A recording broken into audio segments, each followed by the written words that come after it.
What is the secret of this enchanted book? What wonders are hidden within its pages? What magical spell does it cast on all who read it?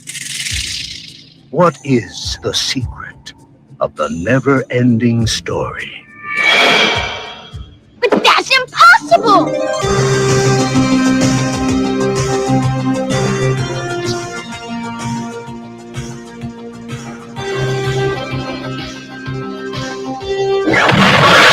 You will enter a world where a young boy's imagination becomes a vivid reality. The world of Atreyu and Artax, the Rockbiter, and a good and kind gnome. A world that is vast and eternal, treacherous and dazzling, unforgettable and free.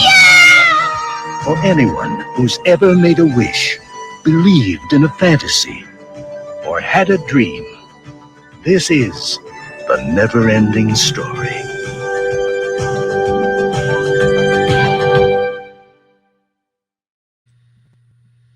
Man, all that and doesn't even have the signature theme song. Also, I gotta say, I thought those dudes with the big heads were gonna feature way more heavily into the movie when I saw the preview, because I did see that preview as a kid. I was like, those dudes with the big heads are awesome, and they're in like one scene hanging out. There was some alternate trailers, and that one's definitely one of the shorter version ones.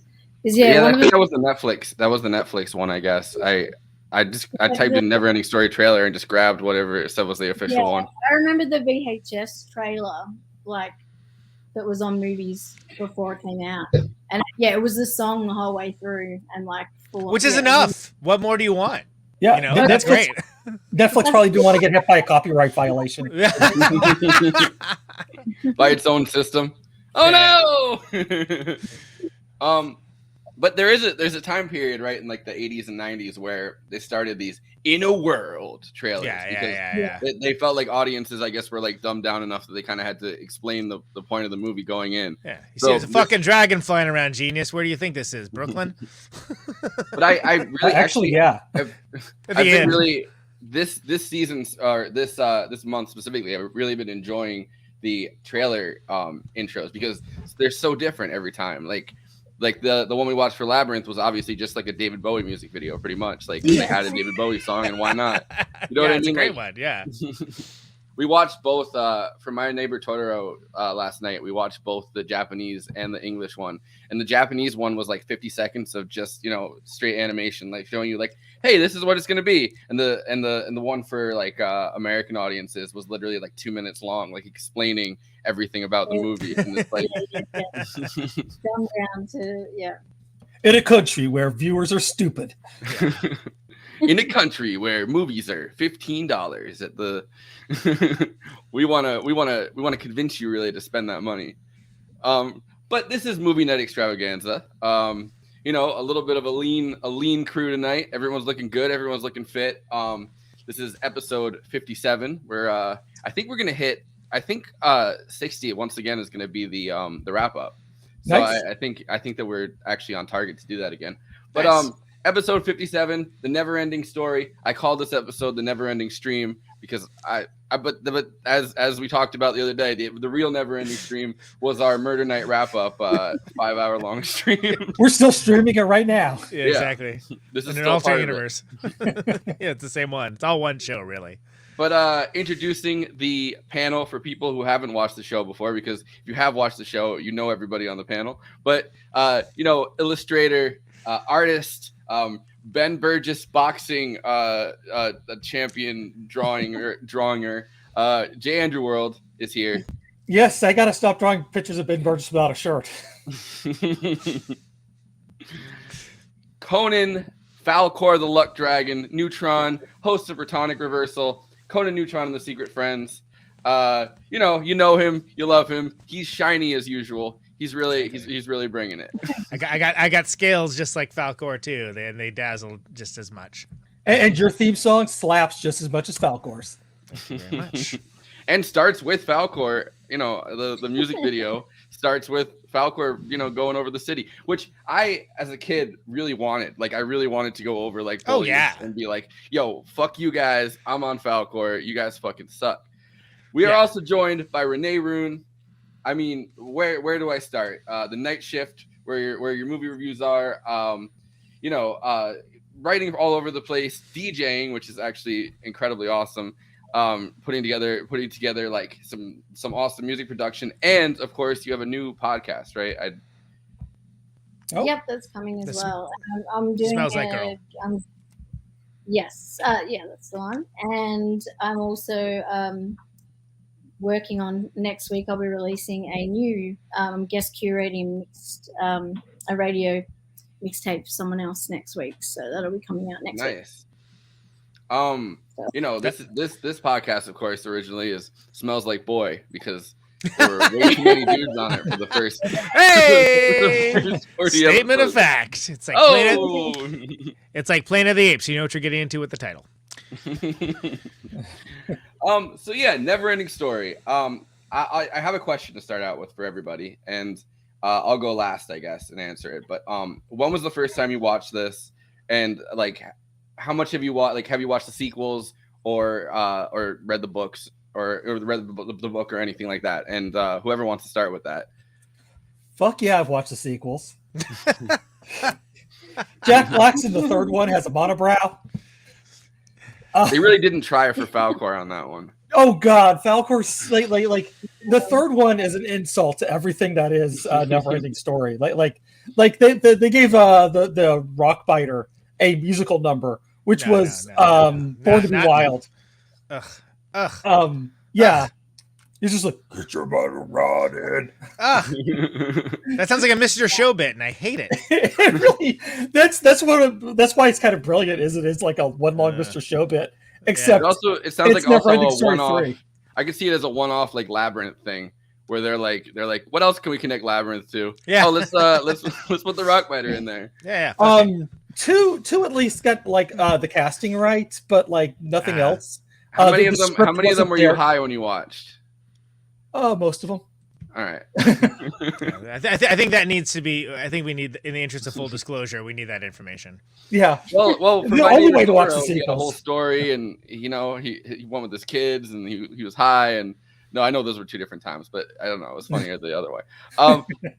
Renee, I know you're very into NeverEnding Story. I think this is a very pro NeverEnding Story panel. We should lead with that. If you're looking for an anti NeverEnding Story take, this is get not the fuck out. Yeah. Yeah. So I read the books, the book, I should say, and I've seen all the. I read the book after I first saw the original film. So when the film came out in '84, I was only 4, obviously, but I think I was around 6 when I saw the film, and then not long after that, I was obsessed with the film, and then got a copy of the book. My dad was really like into books, so and movies. So I guess the way to preface. Is your dad the bookkeeper in this movie, the store owner that's like he's a bookie. Yeah, basically he is. Yeah. So I mean, a good way to kind of preface it is that like my dad had a black book, a like little pocket black book that he would keep in his pocket. Was your dad Epstein? No, it was the book was every movie that I ever took out at the library and watched from. Oh, how cool! That's really awesome. He's like your own personal NSA. Yeah. Yeah. So when I was about like as soon as I could watch anything, so like goes all the way back to like friggin' Rainbow Bright, like Strawberry Shortcake, that like when I was like 3, 4, and it goes all the way through up until I think it maybe went till I was about 11 or 12. So he would, every single time I rented a film, he would write the film in, and he had this black book that he kept. So my dad was really into film, is basically what I'm saying. And so he really pushed books and film on me. And this film was a film that we used to watch together regularly, like a lot of like almost every second weekend. So for me, it was like it's kind of got a nostalgia family thing, but also there's a lot of parts of the film that I identify and really love, which I'll talk about later. But in terms of the actual reading it and watching it, I've seen all of the films. Obviously, the third one is horrendous, but the third one is also not anything to do with the book. It's brand new story created. Neither is the second one. The second one has nothing to do with the book either. Well, the It took second like one one idea. Well, it's a part of the book. So NeverEnding Story is actually primarily the first half of the book. Yeah. And NeverEnding Story It's in 2 parts. is like the rest of the book. Allegedly, yes, but not really. Well, well, according to, if you go back and look at the German literature, it does make sense because there's parts of it that don't make sense really. As a child, they do, but later as an adult, if you go back, it's like, what? And then it makes sense because those parts are missing from the original film because it gets quite dark, obviously, in chapter 2 film. So, the whole like every wish you have like takes away some of your memory. Like there was a lot of, I feel like there's a lot of memory based like stuff the stemming from lady and and like it was kind of like but I think for the first film I loved the casting, the whole part of it. And I think one of the things one thing is that Roger Ebert, who's renowned for being a shithead when it comes to reviews and being very difficult, actually gave this film 3 out of 4, and he said that the actual effects, puppetry, everything to do with that actually did transport him to another world, and it was one of the better reviews he's ever given a film. And he came back without a jaw. But they took my fucking jaw in Fantasia, dude. What the fuck? And Falcor also, I bought a dog that looks just like Falcor, who I had for 14 years. So there, one interesting thing that I think is probably in one of the clips that I'm going to end up playing, is that like the director and like the people putting together the like puppetry and characters for this, like the costume designers, we were not thinking about a dog at the time, and it actually kind of surprised us that people thought that Falcor looked like. No, but I thought that was a funny and I have a whole clip on their design of Falcor and like talking about how Falcor was created, because everything in this movie. Everything in this movie is done without CGI. Like it's all practical effects. It's all just puppets. But But Conan, your first encounter. Sure. So I must. So thinking about again, my good friend Renee mentioned like seeing this a lot as a kid, and I agree. And I couldn't possibly have seen it in a theater because it would have been like right on the margin line of it being appropriate. But I must have seen it on VHS. But I saw this movie a lot as a kid. Like this may have been my favorite movie when I was a kid. Like I liked it better than any and all Star Wars, and that's saying a lot. And this is a bookshop over here. We have no Star Wars. You know, if you want Star Wars, go somewhere else. Yeah, none of those Bonnie Burton books. None of those beep beep beep beep beep beep beep.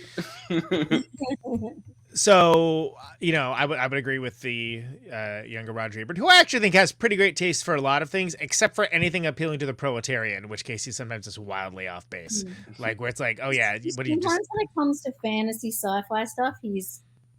Yeah, he had his head up his ass, and I say that as we quoted Roger Ebert in the Legend episode, the last one that we were, the 3 co-hosts were all together, and my favorite Roger Ebert quote of all time, after watching his review of it, where he said, "You either get into this type of movie right away or you don't," and I didn't, and that was which is great, and you know what, with Legend, I get it. But anyway, this is an awesome movie, very immersive. I liked it so much. You have to understand, I'm a bad sequel refusenik. If I know that there's a sequel to something and it's bad, I won't watch it. I will go out of my way not to watch it. In this case, there isn't just one, but 2, and I'm like, I am not going to watch that. And that's just me. And I understand that, like, I'm somewhat of an outlier that way. But, like, I have read the book, which I love. And as Renee said, the NeverEnding Story, the movie, is basically the first half of the book and the very end. Yeah. And there's a kind of a cool thing that the book does where it's sort of like it does like a reset and brings him back as a kid. But it is interesting that, and I'm sure we'll get into this in the meat of the discussion, that the second half of the book, especially in the book, first of all, it's why would you mention Highlander? First of all, it's very Teutonic in its form and function, but also it doesn't just show the application of, like, losing memory. As yes, you make fantasia greater, but at the expense of your own. Like, there's no cost in the movie for it, but there is a cost in the book, and it ended up kind of making a anti-hero, almost villainous turn of Bastion, and really, like, him and Atreyu were like at odds for like a good portion of that time, and then at the end of it, it's sort of like, and everything's okay now, and now you're a kid again, and it's sort of like, wow, okay, all that just didn't really happen. Okay, crazy. But it makes the sitcom episode kind of. Yeah, it was all like everything goes back to normal. And... a bit like Lion Witch in the Wardrobe, though. Oh, well, actually, very much along. And by the way, since it was asked in the chat, Michael Enda. Here we go. Michael Enda. Michael Enda. Michael Enda is the name of the author, because Michael Enda. No, you're gonna do it with the German. Herr Enda. Oh, by the way, Wie geht's, Herr Enda? I have a clip for this. Wo ist die Toilette, Herr Enda? Sorry. I have a clip for this later on. The ending of NeverEnding Story, the movie, was tacked on by the creative team, and Michael Enda did not like this part of the movie, so he started many lawsuits to try to shut down production. And then I don't know. So I watched that documentary, and they're like, so much money was on the line. You cannot shut down a movie for that. And well, so first of all, so there's a lot of things to love for this. That's a terrible German accent, by the way, but it's okay, because I once was told by a German fan who I took 3 years, 3 Jahre nach der Oberschule, ich Deutsch sprechen, and I was told that I sound like a child with marbles in my mouth. in that uniquely German way. Yeah. I feel like French, so I feel like my German accent is just an Arnold Schwarzenegger accent right now. It's basically, it sounds more. I was gonna say it sounds more Austrian, but it sounds more like Arnold, which is fine. But, I was raised by a German grandmother, so the fact that I don't have a good German accent is kind of embarrassing, to be honest. I wish you hadn't pointed that out. You know what? Conan's off the show. Oh, wow, all right, it's about time. But who's telling your grandmother? Never saw either sequel. Telling my grandmother? Oh, I don't know. Let's do a seance. Never saw either sequel. Love the movie. Have seen it so many times. Have read the book as a child and as an adult. And there's a ride. There's a place you can go to. It's in Atlas Obscura where you can go to the studio, and there's a ride where you can ride Falkor. Although you're not really riding him anywhere. He's just like, take the picture and do you want a fan on to make it look like you're flying? Great. But hey, that sounds awesome. So am I the only person who saw it in the theater? Yeah, I'd say so, yeah. Probably. Okay. Yeah, because I saw it on basic VHS, yeah, when it first came. I might have, but I would have been like, 7. Yeah. Well, I mean, when I was like, that age, I was like, I saw before that, I must have been 4 whenever this movie came out. You know what? I'll text message my dad and find out. We'll get to the bottom of this. Yeah, I mean, like I saw Greystoke Legend of Tarzan, which had full frontal male nudity in it. What was that movie? Clash of the Titans, which has full frontal female nudity in it. Yeah. So By the way, in the theaters. my brother just texted me seeing our Falkor picture and said that he's watching Muppet Treasure Island, which. All right, what the fuck? Why are you not watching this podcast? Yeah, watch this show. He commented it on the picture of me saying, going live now. And he's like, I'm watching Muppet Treasure Island right now. But it does bring us back to our legend conversation where we're talking about Muppet Treasure Island and where Tim Curry. Yeah. I am jealous Rocky. of you guys How being could able you? to see this stuff in the cinema. like where I grew up, we had one cinema, and it was like rich people only went to the cinema. So we never went to the cinema. Oh, Everything my dad wrote was back. We saw it on TV, he said. We was had a really dollar quick. theater, so like we got to see like all the movies for dirt cheap. So all right, so Yeah. my description of I gotta ask myself the I question. know we saw RoboCop in the theater, which is way more questionable, but whatever. That's my dad reporting in. I gotta ask myself the question. So Forrest, when was the first time you watched NeverEnding Story? So when I was a I'll kid, do it. I don't mind. I don't mind being there. All right. Yeah. So Forrest, what was your first experience with a NeverEnding Story? Did you watch all the movies? Did you read the book?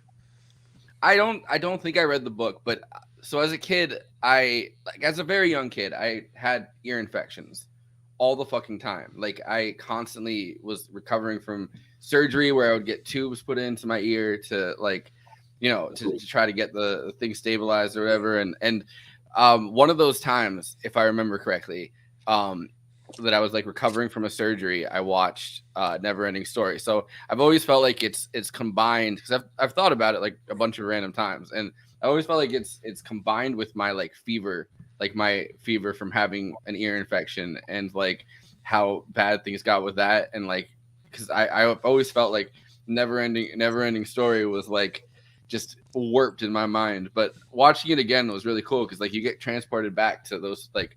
Because I haven't seen it since I watched it a whole bunch of times when I was a kid. Like we had a VHS store in town that had it, and I would rent it over and over and over again. And I don't know. So that was my first experience with it. I watched the sequels. I do remember that, and I also remember feeling like I got ripped off from the money that I spent on the VHS for the third one. But but then I talked to my mom about it.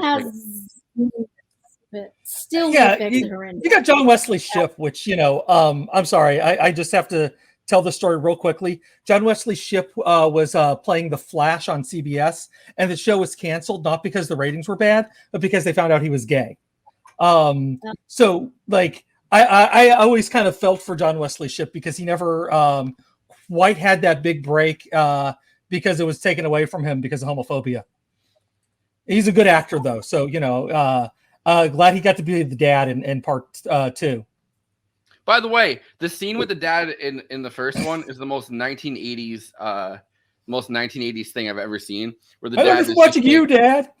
No, but like the dad is just like, like obviously the dad doesn't connect to Sebastian. Yeah, and, you got to toughen up. You got to be grounded in reality. Like he's bitching but like at him.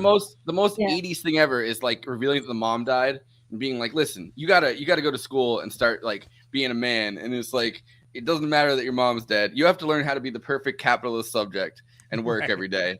Like, get it together. Like, Jesus Christ. Haven't you seen Wall Street? Oh, it's not out yet. Never mind. Also, the mother's death wasn't that big of a thing in the book, by the way. It was something that was more... Yeah, it's a German book.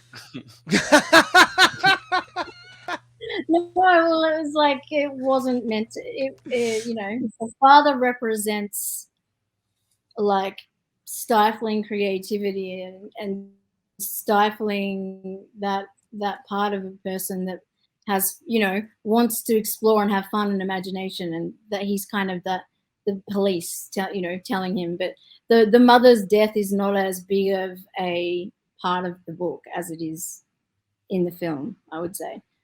Like another funny moment kind of in the movie is that the mother's name ends up being like Moonchild. Like she's like, oh, that's the name.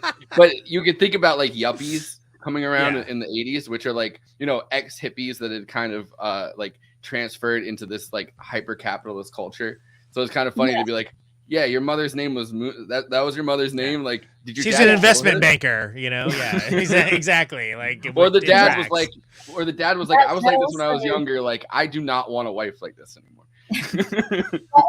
That also ties into the book as well, because in the book, he's not actually us.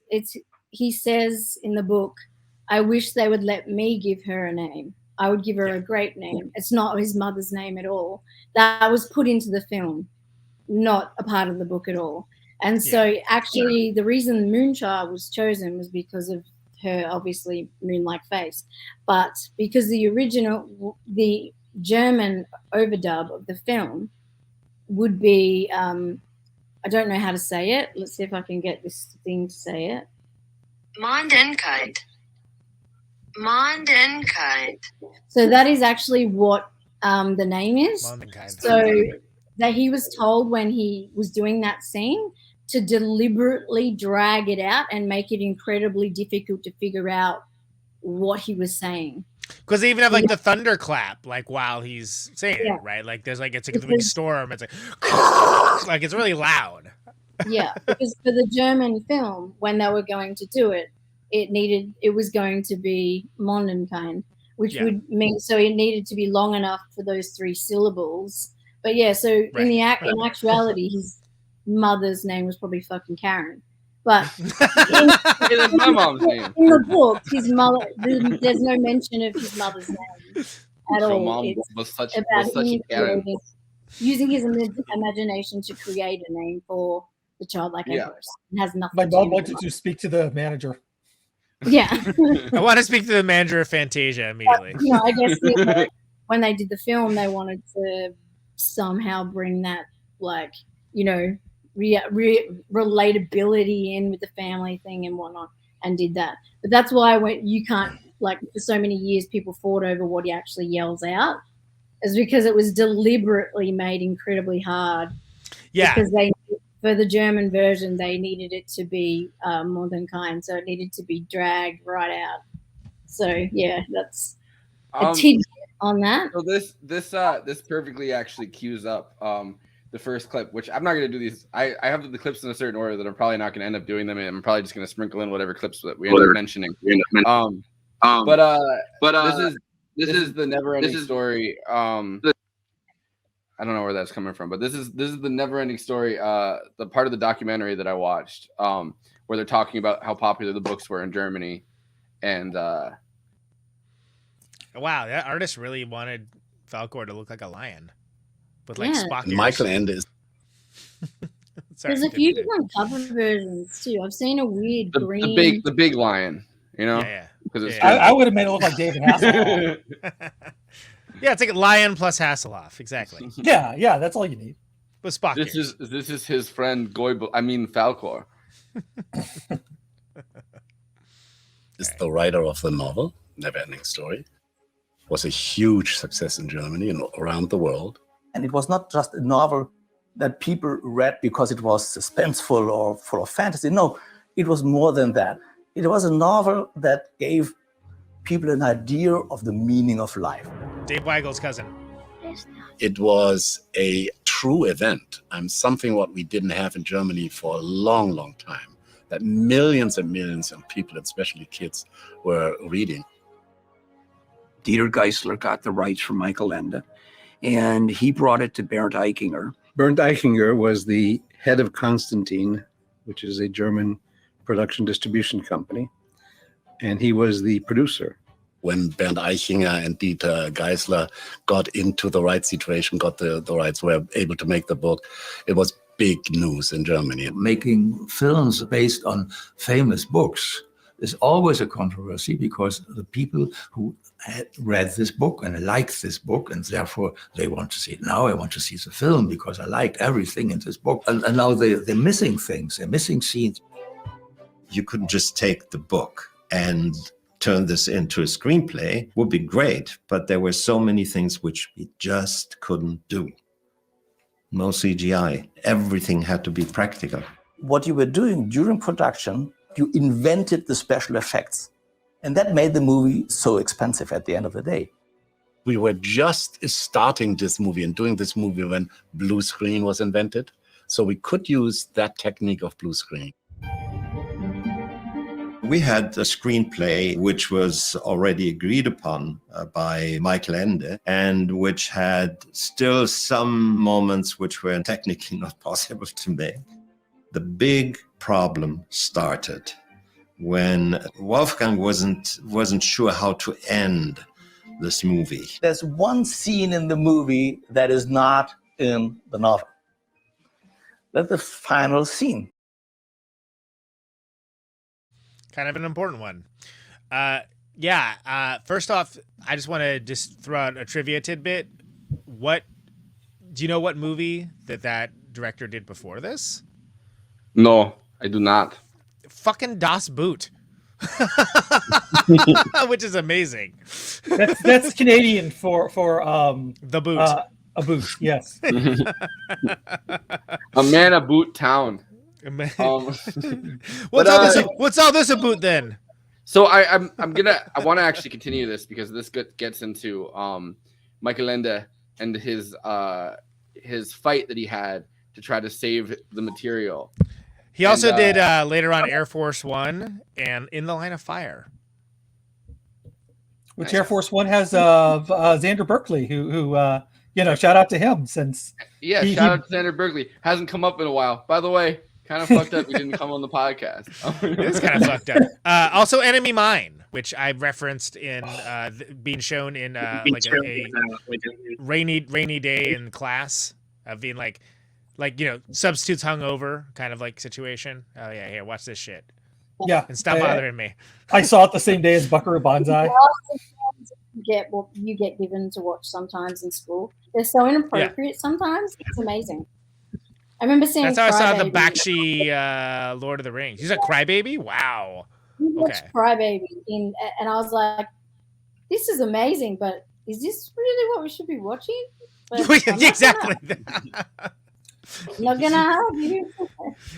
I mean, hey, Enemy Mine, you got to see Lou Gossett Jr. and Dennis Quaid have like an interspecies sort of like cuddle, It's like, all right, what's this pretty daring for 7th grade? I gotta say. There are differences between the two species, but it does not stop them from doing the cuddle. I'm slow. I feel like by the end of this, maybe I'll have a you're going more Zizek with it than I think is necessary. But that doesn't sound Zizek at all. This is the Zizek. This is not what I'm doing. But I think if you can do a Herzog, maybe it'll be closer. But we'll see. But let's watch. Well, we need to watch we need to do a Herzog movie because I would love to do that. We are 100% going to do that, guaranteed. Yes. It's weird we haven't. He's got so many big problems. I love him. That looks like a Vistolite bass drum, by the way. I'm just going to point that out. The big problem started when Wolfgang wasn't sure how to end this movie. There's one scene in the movie that is not in the novel. That's the final scene. And I have to give credit for that scene to Bernd. Because we were thinking a lot about, okay, how could we end the movie? I thought it was the coolest thing in a movie like that, where you are so much into fantasia and you are for a long time just not in our real world anymore. It was just at the very beginning. And then Bernd said, what do you think of the following?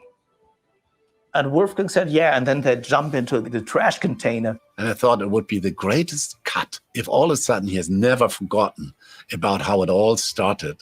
And we cut from that world right into do it the other way around now, right? Not that he is entering Fantasia world, but he is from Fantasia coming back with the Luck Dragon into our world. Michael Ende's philosophy was everything what we read and what we will see in the movie is born in the fantasy of the kid. And so this could not be possible to come into the real world with a Fantasian creature. He was very upset. He didn't like it at all. He said, you're trying to do a Disney movie.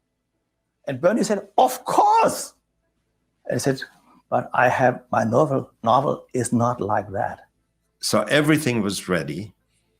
Everything was safe. And Michael Ende tried to stop the movie. He threatened to stop the release of the movie by an injunction. Lucky enough, the request for an injunction was not given by the court. And to stop a movie with a budget of 60 million German marks would cause a disaster and it's out of proportion. And Michael Ende lost. It was high stakes, high profile, big deal, big money. Very expensive. We knew that the movie would be enormously expensive. You better be okay with your nerves, because that's easy in a production like this to lose sleep over this. I think you need this feeling for yourself to be really inspired and to be really creative. And then Michael Ende and you're breathing down your neck and saying that you should not even do the movie because it's all wrong.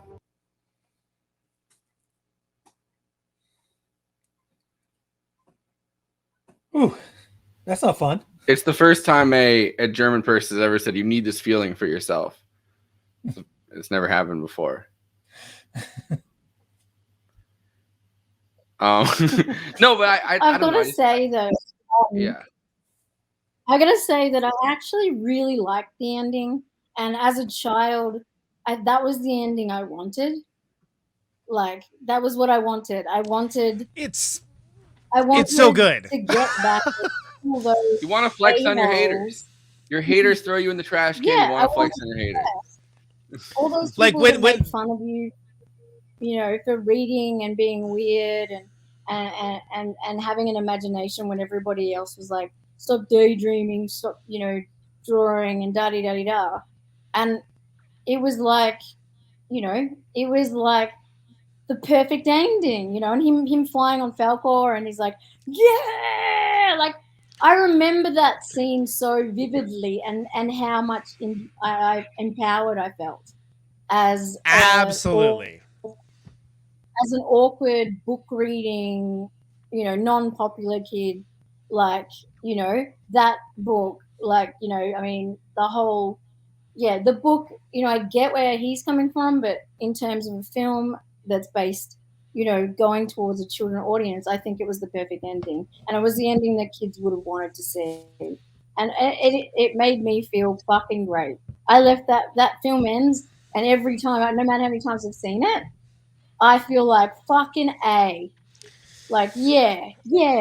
All those kids who do the weird shit and draw and write and create and make music and do all of those things that we were told not to do, like, because they were to get us nowhere, and like keep your feet on the ground, and like all that shit. It was like, fuck you guys. Fuck you. Look, it's real, this, and Payback's a bitch. And yeah. I enjoyed it, and I'd be interested to see what the alternate version would have been had he won the injunction. Well, I don't think he thought of one. I think he just said, he just knew he didn't like it. But I want to say first of all, it's very well said. I agree with every word of it. Also, watch it again. Last night, and I may or may not, but definitely did. Get their asses, like when it got to that part, because it still hit. It still hits. You're like, get them, yeah. Fuck them. Fuck those guys. Kids fucking suck. Those are fucking terrible kids. There's 3 of them. There's only one of him. He comes back out of the fucking trash can. They threw him in once. They humiliated him. They're like, get back in the trash can. Like, those are fucking terrible kids. Turds. They're turds. Terrible kids. I would have told those kids, you got your deal. Go home. No, but it's still like as an adult human male, I still was like, yeah, get it. Like, so to have that, I was like, yeah. But as a kid, especially, and again, I think it's important point that I think Renee brought up, that a bookish kid too. Right. And as someone that I read, it's shocking nobody, I read a lot as a kid too. And yeah, not the most popular pastime. And the fact that, like we're talking about an age group where being called Einstein is an insult. Right. Like, I mean, like, it's, like it's a thing. So to see not only some comeuppance, but some like riding the goddamn dragon down a main street at these little sons of bitches. Main street. Fuck yes. Well, I'll take it further than that, because I think a lot of adults that have been treated like shit as kids for reading a lot, for kind of being nerdy, they love to be like, well, 10 years down the road, 20 years down the road, you're going to get your comeuppance. You'll be successful and your bullies won't.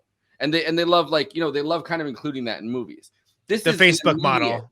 Yeah, but this is like an immediate No, you could be riding a fucking luck dragon, and your bullies now, like your bullies tomorrow, could be fucked up by the fact that you're like literally going down with a fucking luck dragon and running for their life. Yeah.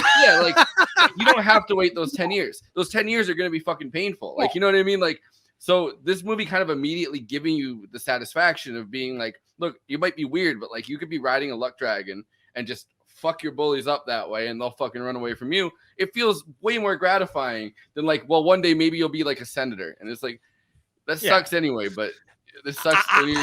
Who wants to be a senator? Listen, all right, I want to be a senator because I need to stop the 1% from taking away these bullies. Made me be in the trash can, and I was already eating that trash can. And then I realized 99% of our society is in the trash can, while the 1% is standing outside. If we all join together right now, we could change all of that.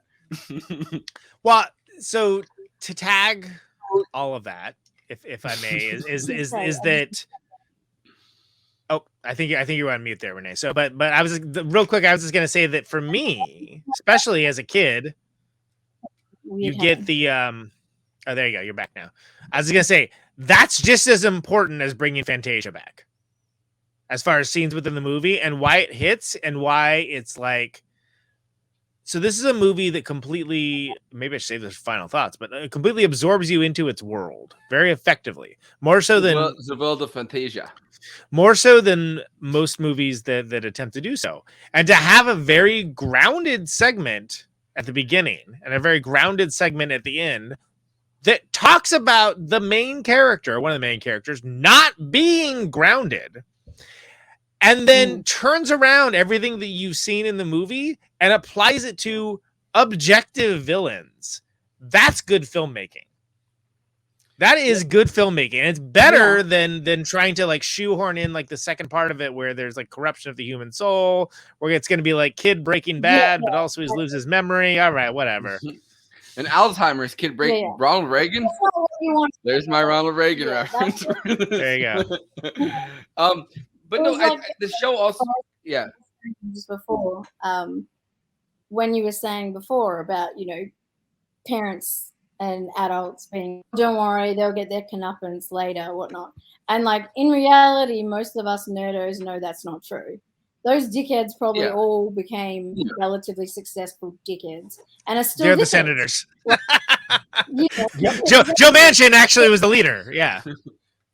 Joe Manchin's never bullied anyone in his life. Joe Manchin's on a fucking tightrope. It's a joke. It's a joke. I know, but I'm just saying he's Joe Manchin probably got thrown in the fucking dumpster, and this is his revenge by coal miners. He's like, I'm gonna fuck these coal miners up. Renee, please continue. Sorry, I don't know what happened there. What you said, Conan, it was like, it was. Yeah, there was no backing down on the.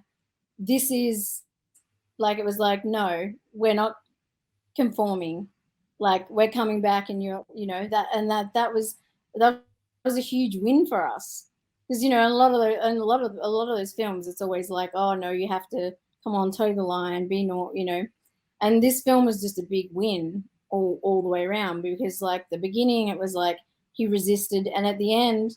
He resisted and came through and was still like, you know what? I am the weirdo. I am that kid. But guess what? I'm on a luck dragon, dudes, and you're in the bin. And it was instant gratification for every kid who has ever been picked on for being that nerdy book kid, or, the kid who likes Star Wars, or the kid who likes Star Trek, or the kid who likes fantasy novels, or whatever it is you do, whether you play games or watch I was all three of those kids. 4 of those kids. 5 of those kids. Exactly. Stop describing me! Yeah. Well, like, who could have predicted? I spent my entire childhood. Andy, get in the garbage. Yeah, go in the garbage can right now. I was there before we started streaming. I was too, by the way. The luck raccoon. Visual, bad imagination.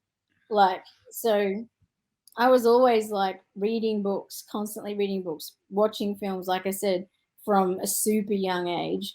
Like that's to me, like, and I've said it before. I'm working on a piece about Stephen King, but it's like one of my best friends. I would consider one of my best friends growing up Stephen King, because I spent so much time with the man. Like growing up, I read all of his books, blah blah, and that's how I feel about a lot of these kind of films. They were my friends. I mean, it's interesting that Stephen King is another person that kind of, although, I mean, I don't think that she's necessarily the hero of the book, but like Carrie brings you into this world where it's like, someone is so pushed to the limit that their powers, right? Because they've had these powers that they're secretly like storing inside them all the time, just come out like and get unleashed and kill everybody in their school. Like it's a different kind of almost gratification, but there is that base level of like, yo, as someone that like everyone was kind of an asshole to, yeah, fuck those kids. Yeah, I mean, like, who amongst us did not have the Carrie fantasy, right? Yeah. I mean, I actually got to live mine. I really hate this story, but Andy confesses to a mass murder. No, this is actually really sad though. I moved to high school. I moved to to a new high school, and this football player, decided to not like me, and he kept, one day he just took my head and just smashed it into the desk really hard. I think I got a concussion, and he's like, and he looks at me and laughs like, "You don't like me, do you?" And I'm like, "Honestly, I hope you die." And that afternoon, he got into a car accident and died. It screwed up his. Oh, Wishmaster over here. Yeah, like that kind of fucked me up too. They only took one of Andy's memories for that one too. Right. And it was strangely enough, it was Buckaroo Banzai. So and we didn't even notice, like, because he still knows that much about it. But yeah, like I definitely feel that. Like as a kid, I remember when he's like, I've read like I have 186 books in my library. Like I felt that heavy, and I had a weird childhood, and I was sick all the time, and like I kind of bounced between schools, and yeah, so like having a character kind of just say that to the old book guy, and the book guy still be a dick. First of all, I was like, yo, this guy's a fucking dick. He like starts negging him like immediately. Like, hey, we have these things that are these rectangles like that you probably didn't know anything about. Yeah, but like it's like, fuck you, dude. I know what a bookstore is. This kid, he so badly, he knows he's gonna nick the book. That's really what he's trying to get him to do. He wants him to, which they never go back to, which is a little weird. He has to nick the book. He has to nick the book of his own accord, not be given it. So that the best way to do that is, of course, how rad it is, and like tell them they can't have it. Exactly. Yeah. He's so creepy looking out the window as he's like. But I will say that it's not only heavily implied, it is canonical that the bookstore owner has had his own adventures in Fantasia, which goes back to Andy's point, like Lion Witch and the Wardrobe universe, right? And I like that, and like I will say I love how tight and taut this movie is. Like, it's barely over 90 minutes, but you could have let that through. Like maybe even just like by the way, there's no way they would have let that like not go unsaid if this movie was made today. If this movie was made today, it'd be fucking terrible. But like if it was made today, they'd be like, actually, like they'd still have Jack Black as a high school bully.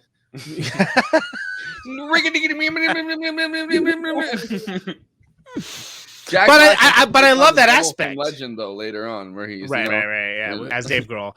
But I love the idea that like he's he's like, as Renee was saying, using reverse psychology on the kid. Oh, this is not for you. You can't have it. You wouldn't appreciate it. Yeah, fuck you, old man. But then like he'd been like, yeah, got him. As he goes out the door. Like that's great. God, I've been looking for a dumb kid to take this book for so long. I'm so tired of these fucking adventures. Yeah, like he's fucking sitting around like chasing a Atreyu on a horse. He's like, oh, I hate riding horses. This sucks. Like whatever. Anyway, but he picks also the worst book to use as the. He picks the worst book to use as the example because he's like, "Have you ever been Captain Nemo stuck in that submarine while it's being attacked?" And it's like, That's a pretty terrifying fucking scenario. Like, why not pick one of the, to be like, But it's evocative. And if you're looking to lose yourself in a fantasy world, it's evocative. And I think that's why he does it. And I actually did think about that last night. I don't know if I thought about it before, but I was like, it was interesting, like the examples he picks. Yeah. Yeah. And I also thought actually, as creepy as he was, I actually liked the bookstore owner, because I miss going as a kid. I miss going to the library and all the fucking weird units that used to work there. You know what I mean? What do they call a library in Australia? Do they have a name for it? Just a library. Yeah, All or the like, bookies. in a bookstore, in a bookstore, like, there would always be like A book hall? really eccentric, weird, Wait, what do you call people who take bets in Australia if libraries are bookies? Librarians. What? Bookies, yeah. What? You guys, I got him! I killed it! I killed Andy!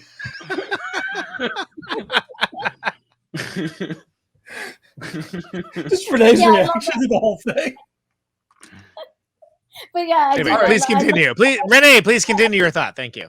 No, I was just saying, I love that eccentricity, because that is also like the grown up kind of, they're those people that like accept you as you are. When you're a kid, like I used to go to the library twice a week with my big book bag and whatever, and walk around in there for hours, and and they would always know you, and they would like, chat to you and treat you like you were special because you were one of them and you got it. You know what I mean? And like, it's not like these days where you go into most They would like shh you a little softer. They would go, yeah, But give you a give you a wink too. like a commercial bookstore, like now, like a commercial one. It's just there's nothing there. Like that vibe isn't there. That weird kind of quirky vibe. I feel like in America you've still got lots of those like unique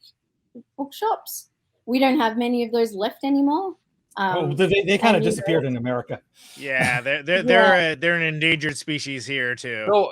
So I have one of those bookshops across the street from a more, I'm not going to say corporate, but like a more liberal, I guess, bookshop, right? Like one of the ones that kind of have the so it's a bookshop that only kind of has older books and sells rare books across the street from a bookshop that like everything in front and on the side of it is like the New York Times bestseller kind of stuff, right? Or like the Robin DiAngelo White Fragility, like anti-racism books. So but it's really funny going over there, because I'm someone that goes to, like, in any place I go to, I'll go to a bookstore. Like I went to Burlington like multiple times during the pandemic, like, because it's somewhere that had very low cases that you're not really like, in any danger of getting COVID and stuff. So I've gone to Burlington like 4 times during the pandemic, and every time I go to the bookstore there, and like in the main strip in Burlington, and like, but here in New Paltz, like the 2 bookstores are across the street. So I've always just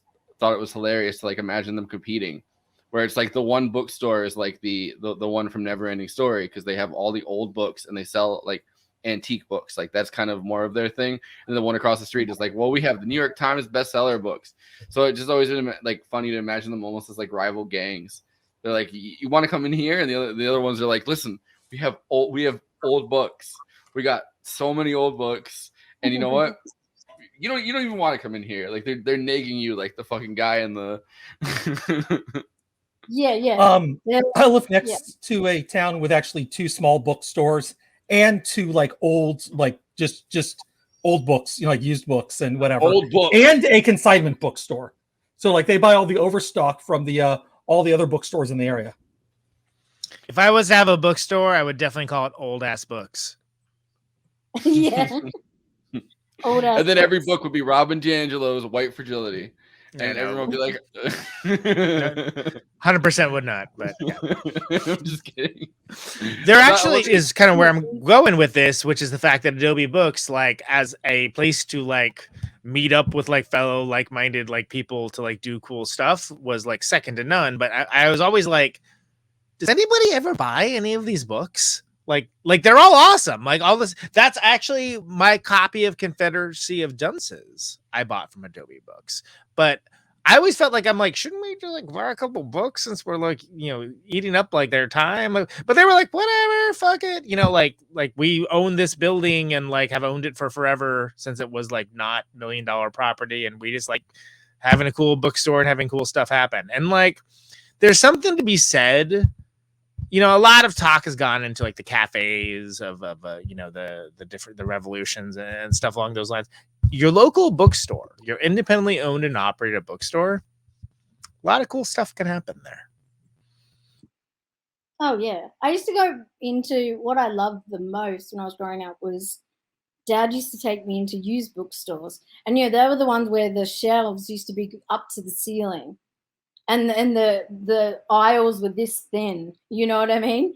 And you'd be like, you'd be trolling through things, and you'd find the best gems of like books that and like original copies of great shit for like $2 or $5 at max, and I loved that. And it would be like you'd spend an hour or so in there, just like immersed in like this thing. Whereas now, with the commercial book kind of way things work, people go into a bookstore now already knowing what they want, or they just order it online.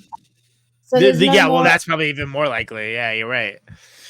Rather than the browsing and the like seeing things that you wouldn't normally possibly pick up or like whatever it might be, And so this copy of Confederacy of Dunces right here, I picked that up at Adobe Books. I was like, that looks cool. I didn't know anything about it. I was like, all right, there's a fucking guy with a hat. There's a bird involved. Oh, even better. Like that's pretty good. And it's like, it is literally one of my favorite books. And I would not have known for that because I was just like, whatever, sloughing around Adobe Books, whatever, and then being like, oh, okay, that's it. Because I saw, like, oh, here's a book about Gore Vidal and what's the guy who's always debating, the fucking right-wing guy. No, anyway, like stuff real like academically interesting but dreadful reads like that. And then I saw like, Confederacy of Dunces, and I picked it up. Funny story, one of the other books I picked up, The NeverEnding Story. Whoa. Yeah, the story is never ending. So, I've picked up a fuckload of amazing music photography art books from used bookstores too, like phenomenal books that like, they only ever made a certain amount and stuff like that as well, which you just don't get these days. So, but to segue, I guess, back to the film, the book, and the book, I was going to say the mythology of this film, which is one of the things that I am a mythology nerd. So the mythology in this film is one of my favorite parts, which is like how Forrest was saying, he's scared of the Sphinx has scared the shit out of him, whereas they were like one of my favorite parts. But the book, of course, like, and you've got the Orin on the cover, which I was obsessed with, and have been. It's on the cover. It's on the cover for this episode too. Yeah, thank you very much. Yeah. Yes, it is. And I was obsessed with the Orin and like, the mythology behind it, which actually led me to become obsessed with the Ouroboros eventually, which I'm planning to get tattooed. Yeah. So the Orin is actually. You have tattoos? Yeah. Don't listen to him, Renee. Just keep talking. So the Orin is actually a W Boris, meaning unending story, which is,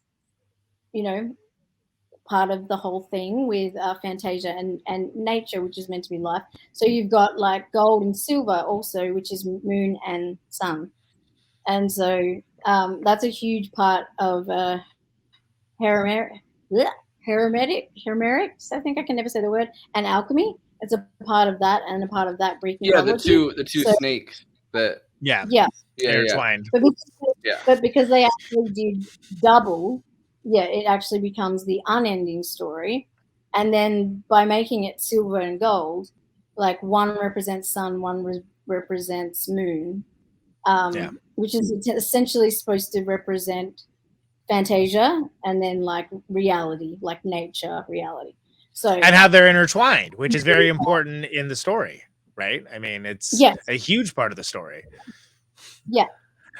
Like the childlike empress at some one point was like, like when she's explaining what's going on, it's essentially, we would not exist if not for the dreams of people from, your world. Exactly. And so the iron is I get almost like, what do you call it? Like it's the doorway. Yeah. So to jump into the movie, I guess, because we were talking about stuff. Talking about bookstores for like 20 minutes. I know. Sorry, my bad. We got kicked off Twitch for a minute of that though, so I guess it's all right. But it's fine. If you're gonna miss anything, you can miss that. I think this cold weather is fucking up my Wi-Fi. Maybe is the problem. But it's the opposite here. It's so hot, so that could be fucking with mine. Stop.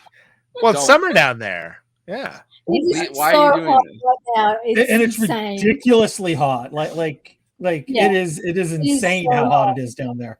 I'm telling you right now. Do you know how much rather I would have it be like ridiculously hot? Which I'm not saying. No. This is like it can kill you hot. This is it can kill you cold. New York's like I've had a couple of days in the negatives. All right. Weather, we get it. Enough. Oh, warm or hot? What's going on? This one's hot. This one's cold. This one's in the middle. Saying, what do you want from me? What the fuck? Where's the Goldilocks co-host? No, so I have a thing I wanted to play on the casting of not the casting, the creation of Falcor, I guess, as this character. Yeah, how hard it was to find. It's real hard to find a luck dragon, it turns out. Yeah. This day and age, you can't find a performer that could play one luck dragon worth shit.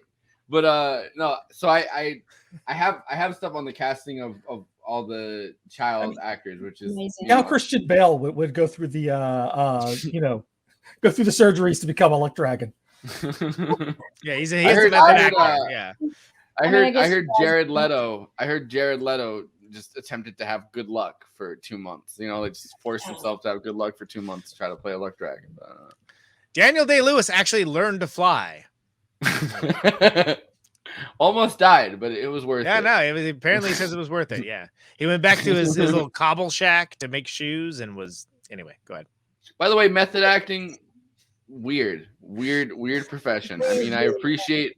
By the way, cobble shack was not planned material. I just thought of that off the top of my head. Also, I had a huge crush on Atreyu, by the way, because we're focused on him right now. Atreyu was biggest babe when I was a kid. It's crazy seeing what he looks like now. I don't know if you've looked up what he looks like now. I have, yeah. Both him and Tammy, who played Childlike Empress, do cons regularly. So yeah, they did an anniversary one recently, and I saw the imagery. Yeah. He looks like Meth Treyu. Not a babe anymore. If I had to give him a name, it would be Meth Treyu. But anyway, and I say that lovingly as someone who's prescribed peace and love. Meth Treyu. Right. We created and wanted to have a dragon that it feels a little closer to what kids sort of relate to. So we gave it a little bit a feel and a look of a dog, a little bit. And sometimes people actually say the flying dog. That was not our intention, and we were always quite upset with it. It's not a flying dog; it's a flying dragon. To design this huge luck dragon, it was like designing an aircraft. Well, you see, it was so huge you could only animate parts of this whole thing. We had the problem how to create a 16 or 15 meter long luck dragon and make a neck of 3 meters make this neck natural and smooth. It was incredible. They're like these enormous puppets that maybe several people have to manipulate. For the rock biter, we had, I think, 25 people. They were all behind the rock biter and down in the basement and everything with little monitors watching them, pulling the eyebrow or pushing the eyebrow up, doing a nose thing here.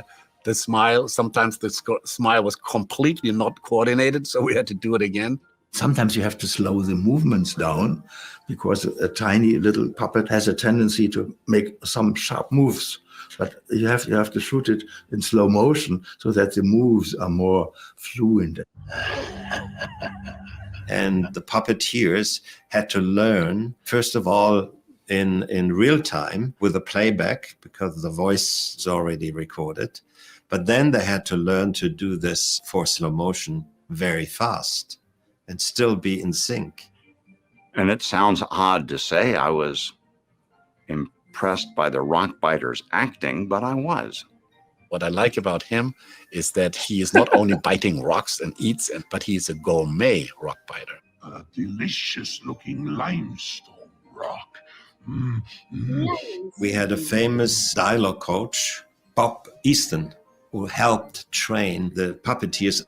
And then the nothing. You can open the mouth just slightly wider on the vowel nothing than you have been. They trained and they rehearsed a lot of things. And when they had the feeling, now it works, then we came in, or they came to us and said, okay, now let's shoot it. Lean forward, yeah. Of the creatures I really like, Falcor is one of them because he's so charming and he's so friendly and he is so warm. Yeah.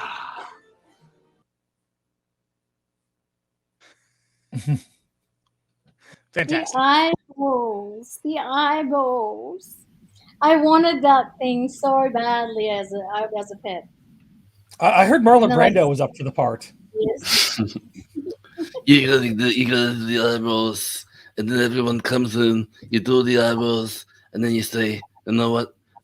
You've got only 9,987 miles to go." I don't have enough cotton balls, I guess, in my mouth to pull that off.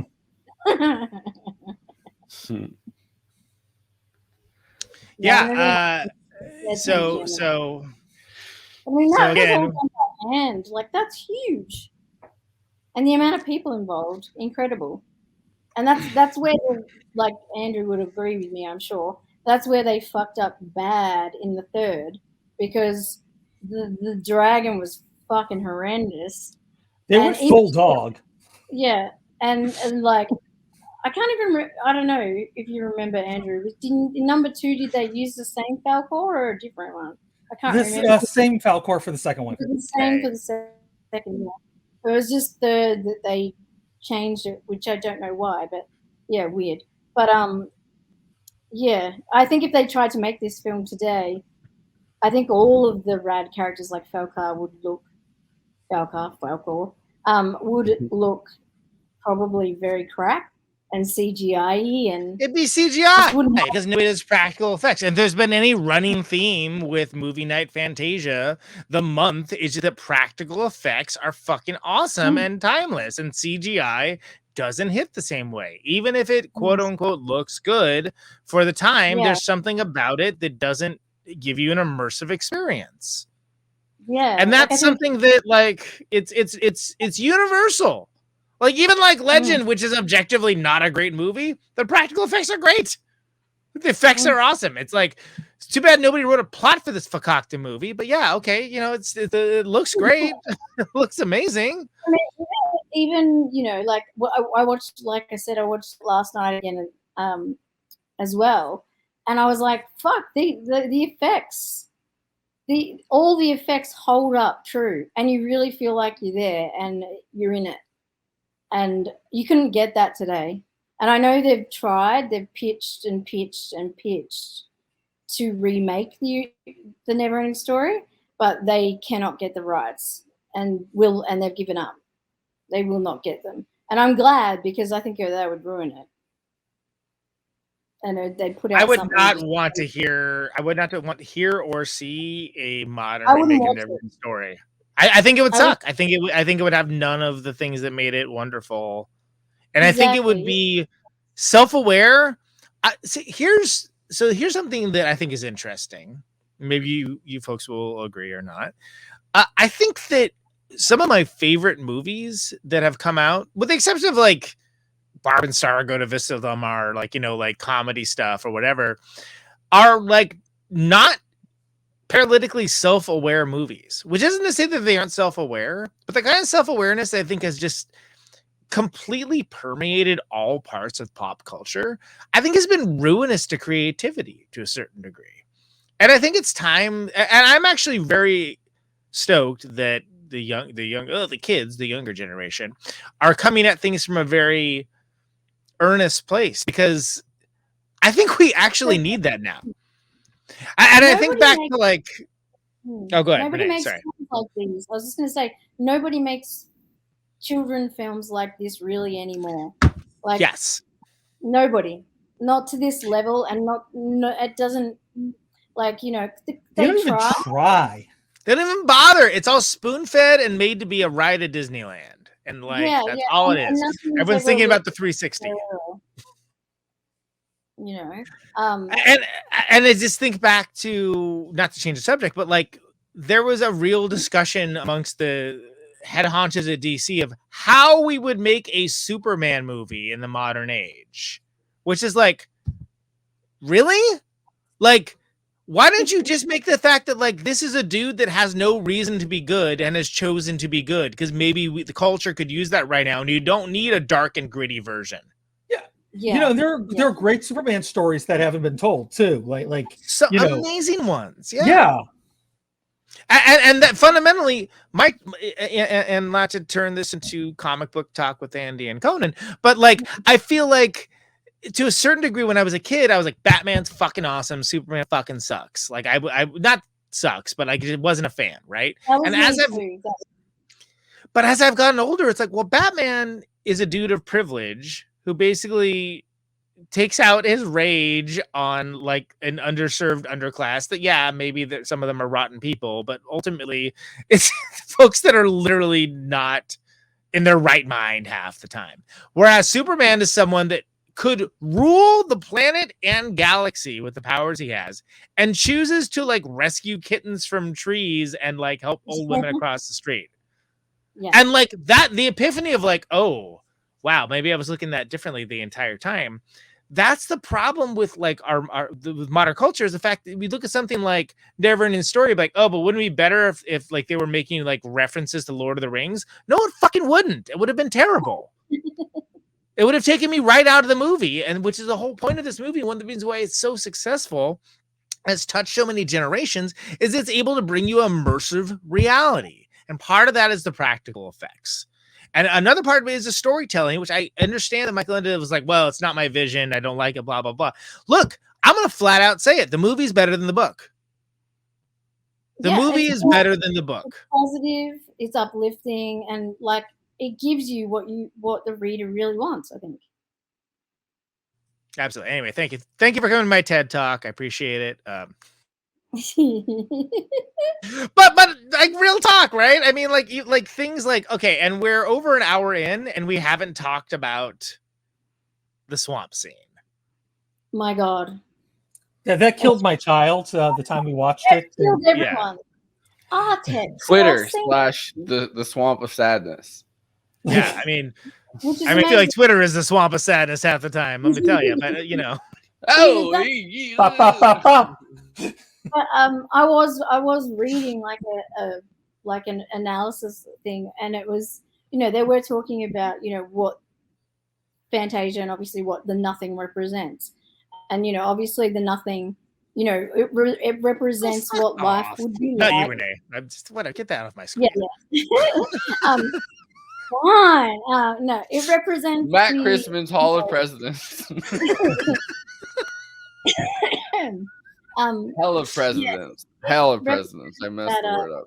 Save that shit for Kenzo's show. Go ahead, Renee. Yeah, it represents the whole thing with the nothing is that it represents what it is when you take away the creativity and the dreams and the wishes and the creativity of humans and what happens, and essentially you end up, the nothing is a representation of sadness, of despair, of depression essentially, and of giving up. And they I like the way that they used the storms kind of thing as the way of the nature, like manifestation of the nothing. But one of my favorite scenes, and because all my cousins would shit their pants every time, and I thought it was the best scene ever, was obviously was the nothings, has his own, well, he, whatever it may be, had Gamork, who Gamork is a fascinating character in this, and I can't wait to hear. Amazing character, and fucking scary. If anything was scary in this film to me, Gamork would be probably the scariest, and yet Gamork's number one. Nothing is like a number two most scary thing. Oh, whatever. That's the thing that's gonna end us all. I don't give a shit. Yeah, like, that fucking crazy wolf with the green eyes. Lost it when Gamork came on. It was like, nah, out. I'm out of this film now. And I was like, what? And he was like, so he's there, like, Very German, by the way, having like a wolf, the wolf, der Wolf, as the central, like the most evil, scary character, right? Like it feels like an incredibly German thing to be like, oh, the thing that is rooting for the destruction of the world. Such as they're ugly like the wolf. Der Wolf, der Wolfenstein. The wolf. Yeah, and then you have I guess Gamork even says, like he wants the downfall. He wants the nothing to win. Yeah. Because I feel like the nothing so he gets, then there's no, he has the power, and all that kind of stuff. So there's this like dynamic there where even, Gamork is essentially supposed to be, I guess what do you call it? Kind of like I've lost the word for it, but the kind of fighter for the nothing, and he's there. Yeah, the sort of advanced guard, but also kind of like the champion of the nothing, so to speak. But with that, has his own like little, kind of. It's better to serve in hell than it is. Better to reign in hell than serve in heaven, like mine said. And that's so. I would love to do an experiment, and I don't have the time enough or interest enough to do this, but to take quotes from Gamork and put them as if they were tweets. Oh yes, amazing. Because I think that like it would look like half of like the influencers that are like the doom influencers and whatnot. I found this really funny thing, which was like on a random villains wiki, which sometimes I wonder about the people who write these things. But it has Gamork and it lists like his list of crimes, which I'll read. Mass destruction, mass murder, spreading lies and deceits, mind break on human minds, and attempted omnicide. And the type of villain is an eldritch cataclysm. Well, you know what? This might be an unpopular view, but I think they should have tried Gamork in The Hague. The International Criminal Court should have had him in there, and crimes against humanity, all kinds of crimes against humanity, really. You know what I mean? All of them, but I liked it better when he was with Mindy. I liked Gamork and Mindy. Yeah. No. And then, of course, that Gamork is like a representation of that, like manifestation of all that sadness, depression, death. But then the nothing. Cynicism and cynicism, yeah, yes, 100%.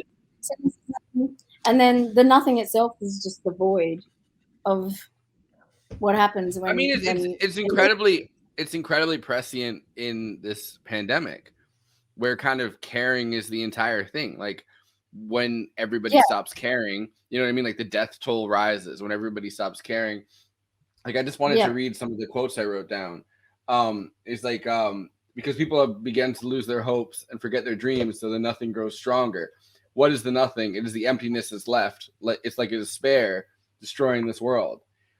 People have no hopes, are easy to control, and whoever has the control has the power. Like it really feels like as we've kind of drained, in general, like just, within the last 30, 40 years of human existence, when hope and like a feeling that things can get better drains, and this kind of nothingness remains, this emptiness. The neoliberal turn, as they say, it starts to feel like, masses of people, nothing matters to them, like individuality in the sense of like an individualist mindset takes hold, and then all of a sudden, like the entire world could drain away and people wouldn't really care. There's all of these problems that kind of revolve around people caring. Like mass solutions aren't possible if everybody's kind of apathetic. And it seems like this movie is pointing that out at a very early date, which is kind of amazing. Yeah. Well, even because as it gets towards the end, a lot of the characters like Rockbiter, they succumb. They succumb to the apathy and the depression, and they just go, I can't give up. I heard Glenn Greenwald, has been promoting Gmork's, articles lately, and he's like, I like this guy has some good points, interesting ideas. I love the conversation. But I agree with what you said, Forrest, and I also think that it also is a representation of the generational shift that was once, encouraging children to be imaginative and to, play outside and use those skills and play music and do art and do all those things. And I think the generational shift over time has been that it's a waste of time. It won't get you money. It won't get you a job. It won't get you into university. And parents these days, it's a financial turn too. Like the dad being like, you need to grow up. It's a very like you need to grow up because in leaving childhood and becoming an adult at a young age, you're kind of very quickly take on these like thinking about what's going to make you money, thinking about what's going to really be your career. And so it's prescient as fuck to have this movie come out in the early 80s when it's like this turn is really happening in real time, where it's like parents are going to just be like, you know what, like it doesn't matter that you have an imagination. It doesn't matter that you're daydreaming about riding unicorns. You should be like doing is, creating some kind of life for yourself that's going to result in you making money. And that really is schooling. It stops being kind of schooling being about kind of learning and really like exploring, and starts being about, schooling is getting you ready for being an adult and having a career and a job. And it feels like that father character in the beginning of this movie really like hones that in. And throughout the movie, kind of the fact that Bastian has this imagination and really is capable of being like, look, I'm not someone who fits in this world. Like, I'm not the bully throwing someone in a trash can. Right. Like my mom, who supposedly was named Moonchild, fucking died. And I'm getting over it. And human emotion, which makes it also kind of hilarious that German people are making a movie that's like, don't worry, like you're getting over something, you're learning. Like, because I feel like in Germany, it's more like, your mother died, all of our mothers died. Fuck you. Yeah. Like,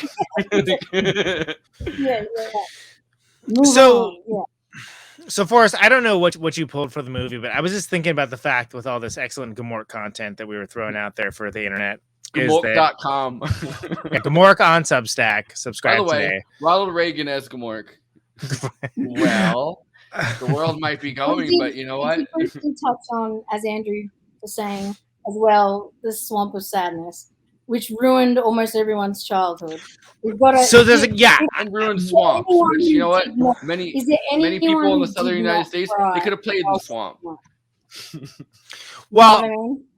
so at least once. Because I tear up every fucking time. I watched it last night and I was like, oh fuck. In Australia, by the way, there's no word for swamps. They don't believe in swamps. In Australia, swamps are just bodies of water that you play in, and hope that It's just nothing called boggies. nothing pulls you under the surface. Boggies. Boggies. Hey, let's head down to the boggies. Yeah. Yeah. So I guess there's. But not similar, yeah. I'm sorry, Conan. I feel like I led this. I let No, this no, mob well- that threw you in the garbage. I'm already eating from that trash can. And Three- now you are the senator. I am but a nothing podcast host. And I am nothing but anyway. Three things I want to get to. First of which is the Bog of Eternal Sadness. Like we have not adequately covered. God damn it! First of all, we have not adequately covered. When I pulled the, we haven't gotten into the bit yet, but when I pulled reviews for the bit, I had to ignore. So first of all, 90% of them are like, the story ended eventually, lol. And I'm like, fuck that. That's not clever. No. Fuck you. You suck.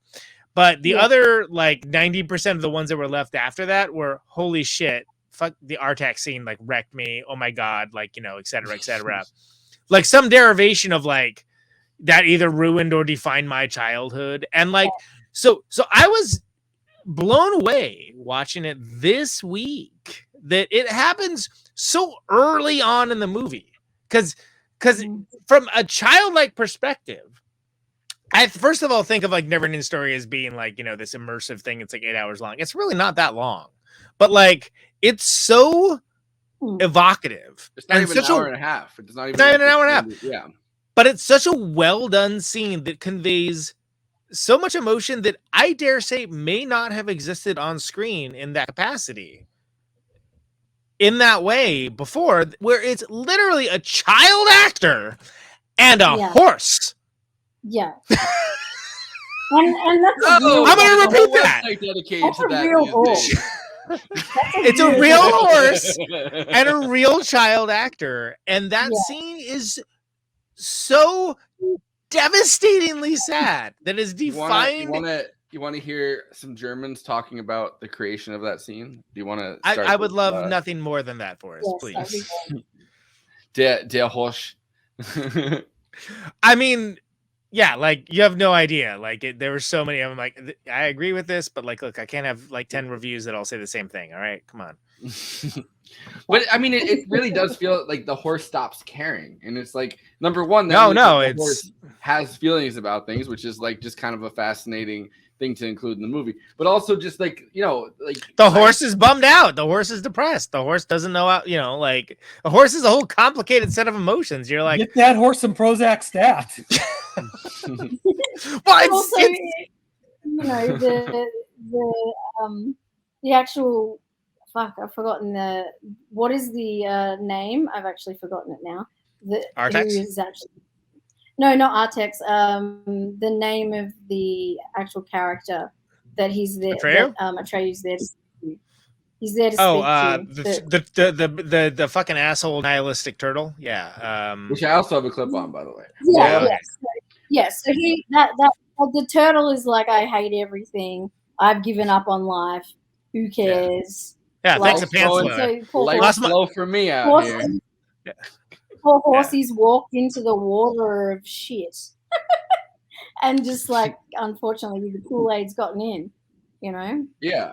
No, that fucking turtle would not only be a doom scroller, but would have a Substack about depressing bullshit in the modern age. Oh yeah. The horse has been watching like Al Jazeera.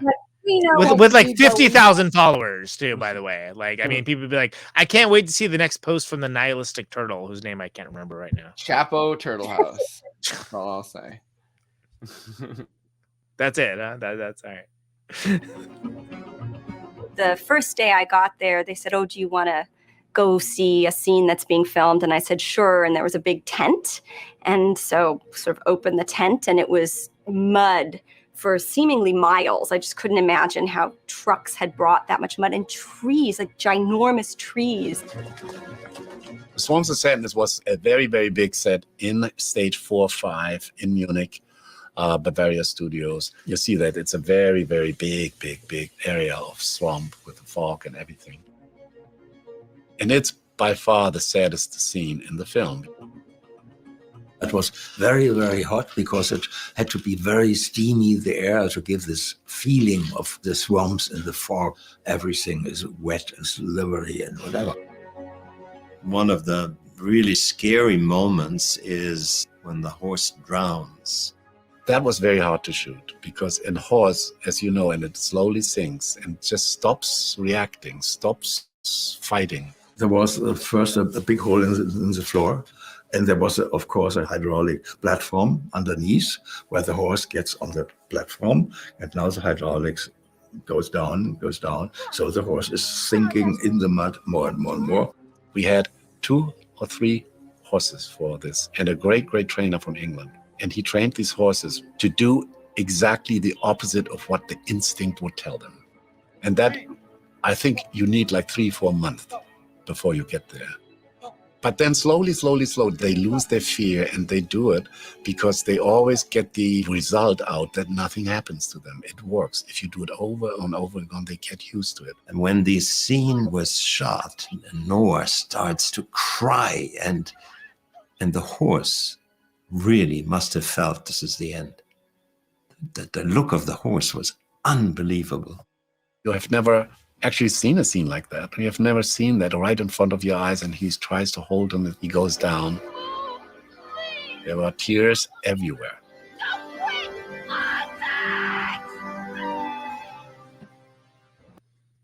Dude, when that horse lost hope, I believe his it. eyes is what I was just saying. The Yeah. horse's eyes, and you can visually see the horse just go, I'm done.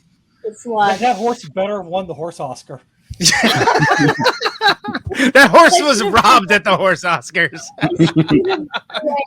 I heard that horse didn't even show up to the horse Oscars and brought an indigenous woman to to accept the award. Yeah, and she talked entirely about how Atreyu was cast by. Maybe there is an animal awards. Maybe there is an animal awards. I mean, there should be. There should be. No, 100% there should be. The 2022 Oscar season for horses, for animals, is on. Movie Night Extravaganza is going to bring it to you. So look for that next year. That would actually be really funny to just do That would be animals. actually a really funny thing to do. Just go through all the films with real animals in them, and then let's give out awards per category. This animal didn't seem It's a realistic. Good Boy Award. But this animal, let me tell you. but Animal.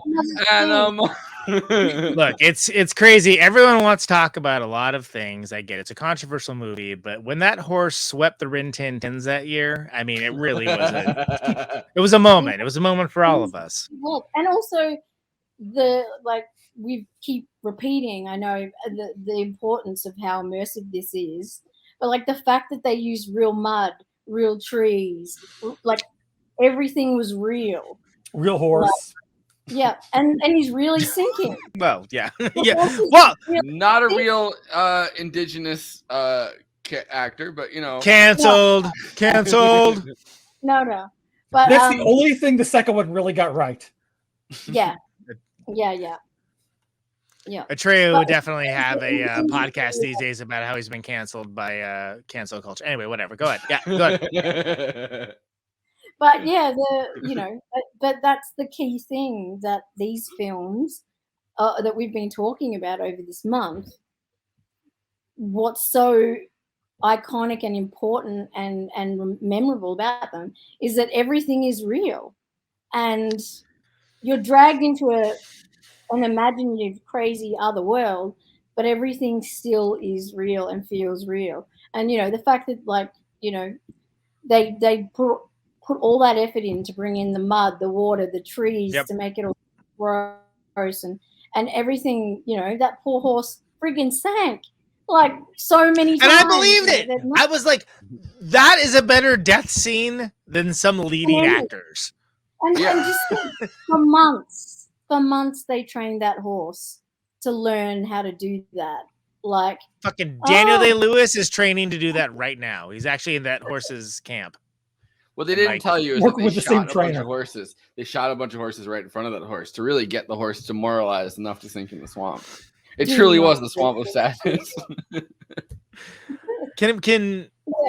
I mean, and like what's so funny to me is that in the movie, like when after Bastion, spoiler alert, everyone, from a movie made in 1984.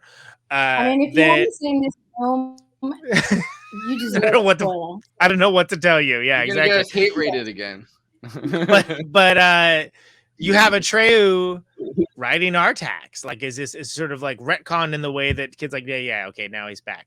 But like the thing is, that's something that I equate to the King Kong gigantic insect scene. I've talked about this in the show. I think it was like maybe on one of those ones that was super chaotic, but like that is a scene so in King Kong, the original King Kong, the one from the 30s, there was this scene where they're going over a bridge. King Kong like shakes the bridge. Yo, Matt Bender, right? what the fuck? You didn't respond to the message, by the way, where we tried to get you on for this season. He said on Twitter, "Oh, don't worry, I'll come on," and then didn't. Yeah, fucking show me, don't tell me. But King Kong shakes the bridge, and the people fly down to this canyon. It's full of these gigantic insects that rip them apart and kill them.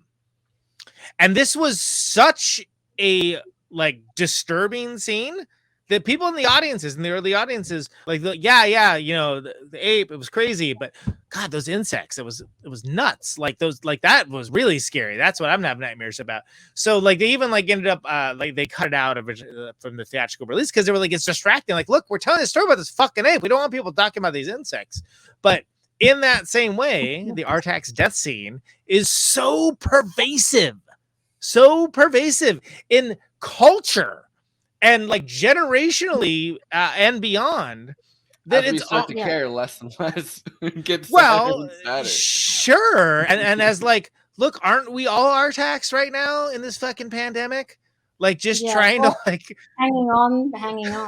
hanging on by a thread, like No, maybe it was hopefully with a insane friend. watching all of this. It was insane watching this whole movie kind of on year 3 of this pandemic because it's like the only thing that really saves you is caring, right? Like this world is falling apart because people can't care. And that feeling kind of starts to evade you. And it's like, I get that kind of a lot of it is creativity and imagination, but just that empty feeling inside of you that comes in.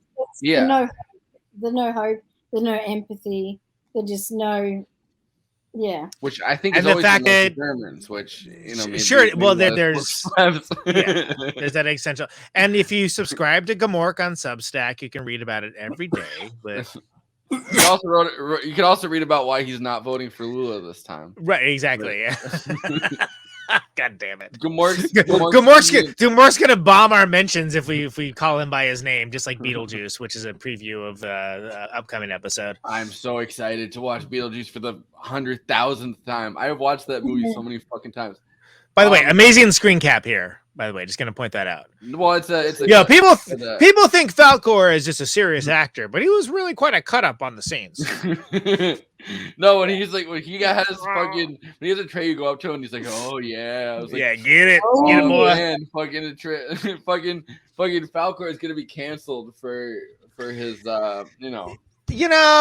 okay. So you said something along those lines in our production chat, and I was like, I get that. No, I said it on Twitter, and I made that joke, and it was a joke. Oh, did you? Okay. Well, but I think that there's something. A dog. He's like kind of a giant dog that likes to get scratched. It's not really that big a deal. It's always a dog. He likes to get scratched. Hey, what's the fucking problem over here? He's a luck dragon. He's not meant to be like a warrior or anything like that. Yeah, he's like a silly creature. I don't actually think that there was something going like untoward. I just thought it was funny watching that movie in the context of today's world, and because there's again I have and within the last couple months on Kenzo's show, and so there's that cynical read, and like when I'm pulling the things for the signature bit we are not introducing, like there was a few people that had that read. I'm like, fuck you, no. Well, I'm trying to just have us have a nice conversation. We're gonna introduce that bit. But like I think, but it's notable that like that people are so poisoned by the cynicism of somewhat justified and everything being the worst thing ever, that like, man, he's just a goddamn luck dragon. Cut it out.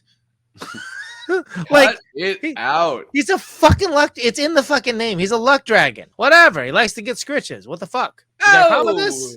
You're gonna go after luck dragons that want to get scratches now. And without Falkor, Falcor played, whether you want, give him shit or not. Without Falcor, half the things that happened in the film wouldn't have happened. He saved, he's the one. He flew him everywhere and shit. Arguably, he's the real hero. He flies them like whatever. That's what they keep saying about Jeffrey Epstein, though. I don't actually feel that way about this movie. I'm very doom-pilled. And this movie is actually a warning against getting doom-pilled. This movie 100%. Is a warning against the cynical read of everything. So it upsets me viscerally that I watch this, and I feel or I think the way that I do. That really is part of the jokes that I make, is like, I don't want to feel that way. I don't want to think about those things. But anyway. that's how like culture has trained us. Yeah. Ultimately. I was going to say, that's one of the things that I loved about this film, like I was saying, with all the mythologies and things that they build in, was like also, the part with the Sphinx. And then the next section when he goes in and he has to face his real self. All right, we got to talk about that. Let's watch the fucking Luck Dragon clip. We got to talk about that. Then the opposite of that is the Morla. We don't even care whether or not we care. We used a lot of humor, or whatever we could, the fun and the humor there, especially also with that wonderful thing that she's, always sneezing. Please help me. You said you knew the answer.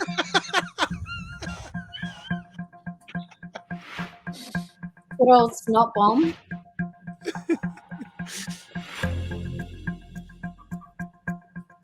It was the idea of Michael Ende, the author, that the less books are read, the less fantasy is coming out of your own brain, the more the nothing grabs you and all the other people. This was the biggest headache we had in the beginning. How to visualize nothing. You cannot see the nothing, of course, but you give an expression or an impression from what could be nothing. Never forget the discussions with Brian. How can we change skies? How can we give the backgrounds an unreal but beautiful, fantastic look? So I said, well, there is one way. He started injecting colored oil into the salt water, and all of a sudden you got these incredible formations looking like clouds, but always moving. He created a form of the nothing that I thought was very impressive and very good. The nothing. We wanted to show how massive the effect of the nothing is when it really hits Fantasia and it's about to destroy everything. There's one scene when the storm comes up and he is hanging on the tree and the storm blows him to the side. It has to be dramatic. So it's an enormous, powerful force, like a gigantic storm, wind, whatever it is, but evil. This was a thing which I built for him, kind of gimbal, where the camera was on that gimbal. The camera was moving with the set. So when we had all the effects coming and all the wind blowing and everything, when the set moved to the side and then he was more and more like hanging from the tree, it looked on the screen later on like he was just parallel to the ground, being blown in that direction by the wind.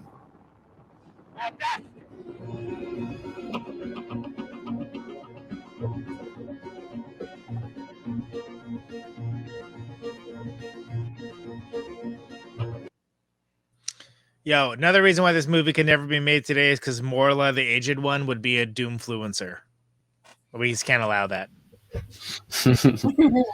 I do not care whether or not I get COVID-19. I don't even care if I get COVID-19. By the way, I cannot articulate to you, my very good friends, at how mad I was at a kid at that character. I'm like, fuck you! Like this motherfucker just lost his horse for this. Everybody's kind of rooting for the destruction of their planet too. Like, both Gamork and Morla are kind of. I mean, Morla is kind of just apathetic, but like. Yeah. Gamork's a cock, but like Morla's just like I could do something, but I can't be fucked. Morla has a very high opinion of themselves, and probably Charlie. Damn. All right. On blast. Morla the Ancient Charlie One has Charlie. every reason to be incredibly cynical, but is the one of the best articulations of a very cynical character that I can think of. And when I say one of the best articulations, I don't mean like, you know, this an easy archetype of like, I get who that person is, but just like literally Atreyu fucking is going through the swamp of sadness to get fucking wisdom from this goddamn fakakta turtle who sneezes on him 24/7, 365 and is a fucking asshole the entire time. And like wants to give like hasn't talked to anyone in like, you know, 1,000 years and like just wants to be like, hey, here, want to hear my opinions about how we're all doomed? Not fucking really. I want the information I came here for, dick. I thought the turtle was the same one from the Tootsie Roll Tootsie Pop commercial. Like, took a weird turn, yeah. Well, when I was a kid, that was my headcanon. How you know. many licks does it take you to get to the center of a Tootsie Pop? Nobody cares. Yeah, strange enough, that commercial was not greenlit, by the way. Where's the remake of NeverEnding Story where just Jimmy Dore is the turtle? Come on. We were having a nice time talking about nice things, and I know I read in the comments Atreyu was a fracking sellout, so I was imagining the Jimmy Dore turtle. But yeah, what kind of nice things, you see? Because this generation is cancel. Just let us live in the past. With. Well, but I love the idea of the stakes of like sacrificing all of these things, journeying all these miles, and this fucking turtle's gonna sneeze on you and not tell you what you need to know, and just tell you need to go like, you know, whatever 2,000 miles away to go and spread the COVID. Yeah, spreading exactly. Mask up, Morla. Come on, man. I don't even care whether I wear a mask or not. Atreyu has the tantrum again, of course, when he meets the childlike empress, and he's like, "My fucking horse died, and you're telling me that you already knew the answer." Yeah, what the fuck? Like, and this movie does a really good job of. I don't think a lot of movies really did that. Like, I mean, growing up, like they have it in two different places, right? Morla, he's like, "What the fuck, my horse died." Well, they have it in three kind of different places. He's like, "What the fuck, my horse died." With the empress, he once again when she's like, "Oh, I knew the whole time." He's like, "You knew the whole fucking time, and you didn't say shit." And then with you know, at the beginning when the empress is like kind of guide or whatever is speaking to them and is like, "Oh, is this a child?" He's like, "Well, all right, I'll go home." And it's like all of those things felt empowering as a kid, where it's like totally, not only do you have to prove to the adults that you are like the warrior you say you are, but you can just fucking leave. You can just be like, "Hey, fuck you guys. You guys don't want a kid handling this." And that's kind of the opposite. And it's like, "Oh, wait, hold on," you know, and like, you know, that's the opposite of what Bastian's position is, where he's like, "Well, I've read all of these books, and I'm going to show you right now. I am a smart kid." And fucking Atreyu gets to just be like, "You know what? Like, if you don't want me here, fine. I got fucking purple buffalo to hunt. So if you guys don't want me here, fuck you." Yeah, suck a dick. Atreyu out. Yeah. Yeah, exactly. Like, but we're gonna. I should queue up letterbox one-liners. All right, we're getting to this 2-hour point, and I feel like, you know, my reading is that once we get to 2 hours, people kind of just go, "Let's hate rate again." No. But that's enough. Yeah. At least people care enough to hate raid. Yeah. So I must have said something to somebody on Twitter that someone didn't like. That's the. You know, it's. I think it was when I said West Elm Caleb Maupin. I think that's what nobody cares.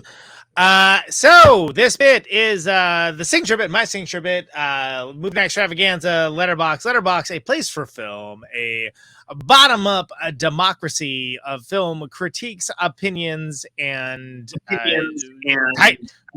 working on the Type 5. And this is a recurring bit that we do in the show where whatever movie that we are talking about. I raid the Letterboxd world. The world of Letterboxd. I take the Orin and I wish myself into it, and then I find the ones that are funny, notable, clever, so on and so on, worthy of discussion about the movie that we're talking about. They can't be too long. The format generally lends itself to super long form stuff that nobody cares about, including the stuff I write, and just quick one-liners. And this is what this bit is, and we are going to do it right now. Letterboxd essentially opened the book up for the whole world to have the adventure together. It's true. They negged us too. Me and Falcor dunking on the haters. That's what really drew me to this movie as a kid. Like, yes, the end of fucking it, A. just being like, fuck you guys. Yeah, Jack Warren Fuck called you it. And now my daughter wants a luck dragon. My landlord is going to want a hell of a deposit. Craig Duffy with that one. Makes me want to turn to a Maoist. NeverEnding Sphinx. Oh, sorry. NeverEnding Sphinx boobs. We didn't even talk about the Sphinx, and I want to before we end the show. Okay, well, it's your show. Did mention it. NeverEnding Sphinx boobs. I would like to smoke weed with a Falcor. Oh, fuck yeah. Yeah. I would not like to smoke weed with Morla. That sounds fucking terrible. Yo. So, yeah, smoking weed with Morla would be fucking awful. That would be like the worst thing ever. Also, I bet people will get stuck smoking weed with Gamork, and that would be the worst experience ever. And that's the Joe Rogan show. Thank you very much. Stand by my words. Conan Neutron on Twitter. Fucking hate it when I need world-saving answers from a turtle and it turns out to be a nihilist. Yeah. Anders Voss. Answer my questions. The fuck is this? Eyes Wide Shut for kids? Yeah. Real guy. Yeah, Yes, it is. Well, no, Labyrinth was too sexy to be Eyes Wide Shut for kids. But we had that. Come on, they had the masks. We had that whole conversation on. From now on, I'm only taking home decor inspiration from Inglewood and Urgle. So this is for those that don't remember the articulation of the minor characters. Those are the little folks, the scientist and the crank. Yeah, the cook, spellcaster / crank, and the scientist spent his entire. By the way, I love that he spent his entire life studying the Southern Oracle, but didn't go to it, of course. Well, that's that is scientists, right? It is in a nutshell. I really like the idea that on JSTOR, JSTOR, the it's the database that they have all the scientific papers on. Mm-hmm. So in college, they were always oh, go to JSTOR. I like the idea that there would be 100 years studying the science oracle of the Southern Oracle. Yeah, the Southern Oracle. Yeah. Real quick, hold on. Go back. Can you go back? I was gonna say I was gonna read the tags in that one. Childhood, yes. Puppets, woohoo, agreed. Set design, sure. Color palette, you bet. Soundtrack, yes. How have we not talked about the soundtrack yet? I have a clip. Hashtag we'll talk about the soundtrack. Film Club, Netflix. That last one, I don't know about all that. Whatever. That's just I don't even care whether or not I watch this on Netflix. Where I stream it. When that horse died, it was like my 9/11. Yeah. Aisling, speaking harsh truth. Moral of the story. Bush also killed that horse, I should say. Dick Cheney had it worked out in the PNAC, man. It's a project for a new American century. First, we kill the horse in the swamp of sadness. Secondly, appoint Gamork vice president. Moral of the story. Always skip math class. Okay, fuck math class. I Yeah, still have Paula math Bagley. That's right on. I still have nightmares about math class and missing math tests, which might come from this movie itself. It might. Hits different when you grow up and realize you've been raw dogged by the nothing your entire life. Wilma Dick fit with that bon mot. Well, no, you're not gonna have a dick anymore. It's the nothing. There you go. That's still a good one there. My sisters and I used to hook up two hoses, face each other. Then one of us would have to run between the other two while they sprayed them in the ankles. We were recreating the Believe in Yourself Sphinx scene. Started weird, but ended up on point, I guess. Yeah. Atreyu doesn't get enough credit for not sinking into the swamp after the event. I would have sunk like a rock. Yeah. True fact stated.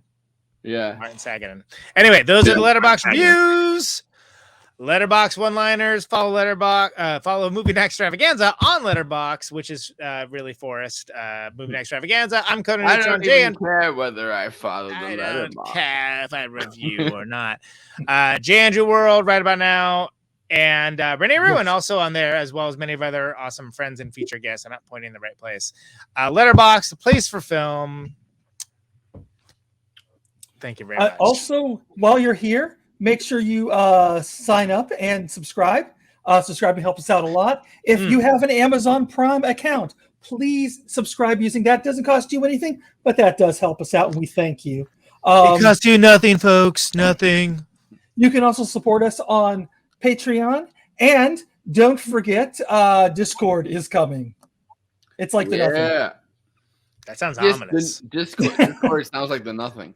I was gonna say that sounds like the nothing's like lesser known cousin. Discord is coming. Prepare yourself. The entire part 4 land is about is in Discord coming. Discord right now. The Discord started in the South over slavery. Discord started over slavery. I thought the Discord started in the North. We have it in the North too. Yeah, all the things they said as well. Yeah. We should probably promote this show, not just Letterboxd, who is not a sponsor. Yeah, but Patreon, which did I get to Patreon? Patreon, yeah. Well, you Say it did again. Patreon.com/movie night extra. Yeah, make sure you go there and support us there, because we do want to bring you more content, and we are developing it. It is in the works, folks. Keep getting rejected by those fucking German producers, though. Yeah, we're literally being held back by a class action lawsuit. But other than that, we would like to. This is not how I ended my segments. It's the German Conan. Yeah, exactly. This is not how I wrote out the Letterboxd reviews. Wait, we have Arnold Schwarzenegger. That says which is really just like regular Conan, but with like 3 different versions of the. That's for the linguists out there, by the way. Go ahead. Noam Chomsky, come on the show. Noam Chomsky, come on Movie Night Extravaganza. Oh my god. How fucking rad would it be to like have like we got Beetlejuice with Renee Ruin and Noam Chomsky. Well, I really think that Beetlejuice was one of the most interesting characters that really the media kind of just misrepresented, and they left him out completely. We love it, folks. We love it. Using him as that meme for that Pete Davidson guy everywhere. I don't know if you guys. Noam Chomsky, and Pete Davidson. Look, I only have the dimmest idea of who that guy is, and I really don't want to know anything more. So I emailed Noam Chomsky right before our Letterboxd episode, and asked him a question. Or no, right before our Walker episode. So like episode 10 back in the summer, I emailed Noam Chomsky, and I've edited like I think 6 or 7 Noam Chomsky interviews. So I emailed him and asked him like a question, and he responded within a few hours. And I was like, "Yeah," but I bet he'd rather come on with us and like fucking talk about Willow or whatever than fucking be hectored by Brianna Joy Gray. Hey, Brianna Joy Gray, I don't come on the show. I don't feel that way. Come on the show and talk. We'll do the Star Trek movies. I feel worse. Anyway, she's friends with Pascal. She's friends with Pascal. You can't hate. She's friends with Pascal. Yeah, I love Brianna Joy Gray. I just think this is a funny moment. That's a funny moment. No, it was. And Noam Chomsky told you to vote for the Democratic Party, so Noam Chomsky, you can't trust trust that Chomsky. Don't trust anyone over 75. Okay, go ahead. But so I have a music clip, and I want to talk about that. And I also want to talk about how scared I was. 5-hour stream. 5-hour stream. I want to talk about how scared I was. Well, I don't mind going along on this one because I was going to be such an impact as me as on super pissed off if we didn't talk about the music. A magical editor, and we can't miss these 2 parts. I'm sure he will be able to make her a genius hour or whatever he does. I don't know how People you are do talking about it more and more. so- No, I'm gonna force everyone to listen to the entire thing. Besides, when I mentioned Brianna Joy Gray, it was the one thing they could I am a legit big fan, but that was a legit good diss. Come on. No, no, it was good. Yeah, I talk about it off air. 93. The music in the film is almost traditional, but with big orchestra, also interesting sound effects mixed into it. This film, it was also intercepted in many other films I have done. For me, it was always very important to have melodies you can recognize and keep in your inside.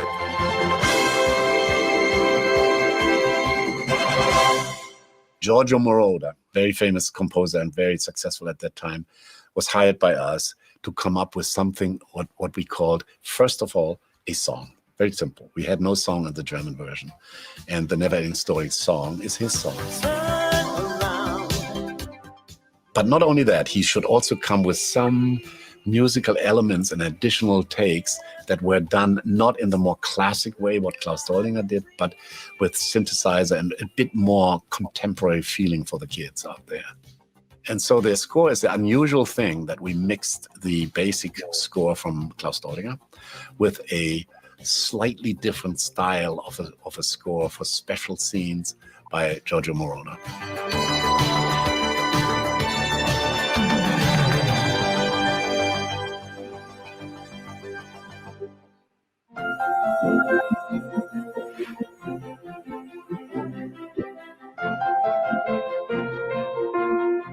This wonderful message in the book is go with your dreams. So what I said is I've never done a fantasy film like this, so just look inside, believe in yourself, and do what you dream.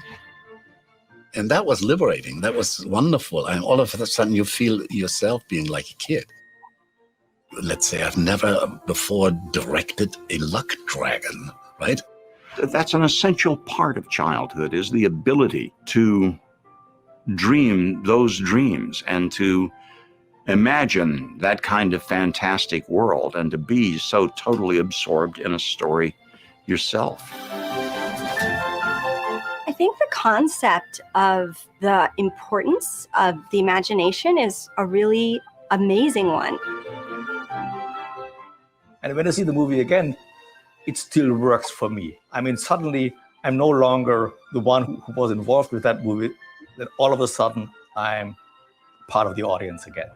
It is with every good fantasy film or fairy tale or so, there is something behind all the fun and all the creatures and all the scary stuff. There is some messages, some meaning, something what helps kids to see the world and get through the world better.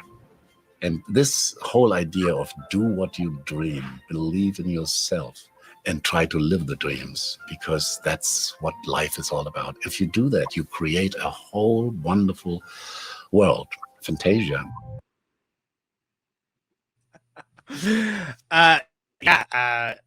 Needless to say, I have a lot of thoughts about Let me that. quickly say, not all Germans should follow their dreams. There are some dreams the Germans should not, in fact, follow, and there are some dreams the Germans should just keep on the back burner, or as they say, der back burner. I'm just getting flashbacks to The Simpsons, where it's like, "Why are you attacking us Germans? We never did anything wrong." Oh, well, no, wait. there's the die bot died. He's like, that's German for the bot. The. They're like, no one German could be evil. Yeah. So I got a lot of thoughts on this. I think the music is, quite frankly, extraordinary in this Who's movie. the person that they hired to do at least the main song? Giorgio Moroder, the fucking incredible Giorgio Moroder, basically responsible for not just Donna Summer's career, but also what. No. But one of the most fantastic and underrated Sparks records that basically kind of inspired a whole genre. Like, all right, Erasure, we heard you. We heard that you heard number one song in heaven too. But fantastic theme. like one of the themes that when I was thinking about the theme for this month, which of course written by myself, Conan Neutron, I was thinking about the archetypical music that is like something about these 80s fantasy movies. Like the music is like so important. The music is so important to them and so key to the experience that, you know, like whatever. I think it probably sounds more like New Order with like Ron Ashton fucking jumping in with like an unexpected guitar solo. But like, I was thinking about the theme song "NeverEnding Story," but let's hear Conan Neutron's Fantasia intro once again. This is the song that we're talking about.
Hey, we're offline. Thanks, guys, for coming on to the show.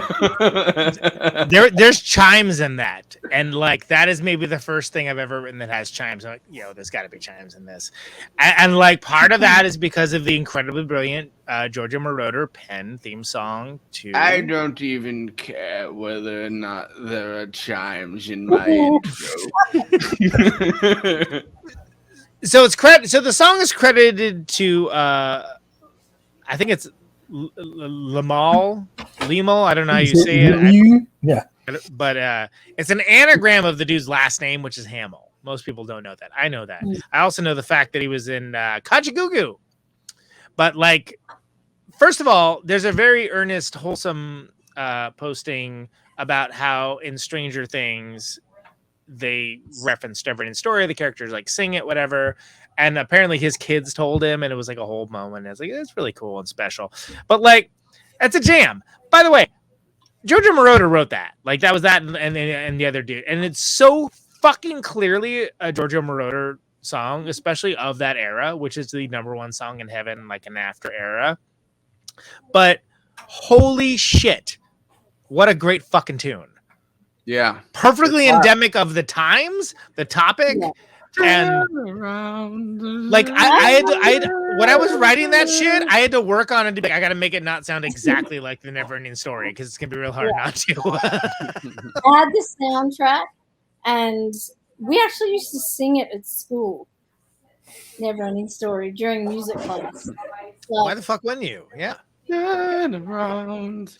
Tell me what you see. That string of those films that have key songs. That song is one of the ones that always is one of the key ones I remember, along with Electric Dreams. I don't know if you guys know that film, but that song is like such a fucking great song. And if you haven't seen that film from the 80s, I strongly recommend you do. Because it's crazy. It's about like computer. It's like Her before Her. Basically. Well, yeah, it's like Philip K. Dick style business, right? Yeah. I mean, I'm surprised I haven't seen it. Frankly. And it's kind of it's a love story kind of thing, but like with the computer, but with a real person, and the computer's jealous of the real woman, and but it has an amazing soundtrack. It's very similar to the vibes of this song. That is extremely my shit, as the kids say. Also, I want to just go on record to say that it's brilliant, and I mean fucking brilliant, for a theme for the NeverEnding Story to begin with a fade in and end with a fade out. Because the sum totality of that effect is that it seems like it never really starts and never really stops. And that's such a small thing, but it's not a small thing at all. It's fucking genius. Thank you. Agreed. Yeah. I think we can all agree. I think we can all agree wholeheartedly that yes. I think we can all agree how hard it goes. Yes. Yeah. We might get rated again with what I just tweeted. I said Gamort Greenwald, but And I don't think there's a person on this earth who doesn't know the song or know the words if it came on, even if they don't really request it. Never-ending Sphinx boobs. All right, so that's the last thing I want to talk about before we go to final thoughts. That's final thoughts, as they say. Yes, they do. Because I do have to. They're saying it more and more, people. I do have to finish prepping to have Nomiki on tomorrow, which I had all these ideas for tomorrow's episode of Sabbath Cipher that I pitched to Kenzo, and he's like, "Yes, do that." But we didn't. You should have been in Nomiki. Look, you could have been talking about NeverEnding Story, but you're playing. I didn't ask her to come on the show yet. I'm gonna ask her after tomorrow. That was my plan, but thanks for. I'm passive asking her to retroactively come on this show. Tell us about your trauma from the Sphinx. Yeah, so as a kid, I remember being fucking terrified of the two gates. And the first gate with the Sphinx is you have to really believe in your own worth. And it's well, first of all, what if you have no worth? And you know what I mean? You're going through and you're like, yo, everything sucks. And they're like, yeah, all right, you can't do shit. You're a kid. But the second one is as they fall apart, talking to Atreyu and and telling him you need to come up with a name, and he's like, well, I got plenty of names. No, not you, someone else has to come up with a name, someone who isn't such a good writer. And you know what I mean, the world, I got names coming out my ass. Oh, Victoria, what about that name? That's a name. Oh. My name's fucking Atreyu. That's not even a real name. Who has that name? Hey, what the fuck you want from me? All right. Go to the cafeteria and get an Atreyu. The Sphinxes. Who are stacked. Let's be clear. These Sphinxes are fucking built. Yeah. Oh, they are. Yeah, they are definitely built. That's there a German. There are titties on that Sphinx. That's a German. Huge Sphinx of statues. Yes. Huge tracts of land. They have huge tracts of land. A tidbit is that a what? A tidbit? Tidbit. It's more than a tidbit. bit. Oh, my tidbit's going crazy. I've run 3 miles today. Let me tell you. There's more than a bit on those Sphinxes. Oh. Yeah, that in the actual book, there's 3 gates, not 2. They just couldn't afford that so many tits. he goes through 2. They would have given Ran out of him a rock. rating. Ran out of stuff. It would have been an X rating. You would have rated it G, but too many tits. Oh! All right. Renee Ruin talks uninterrupted now for at least 2 minutes. Go. It's okay.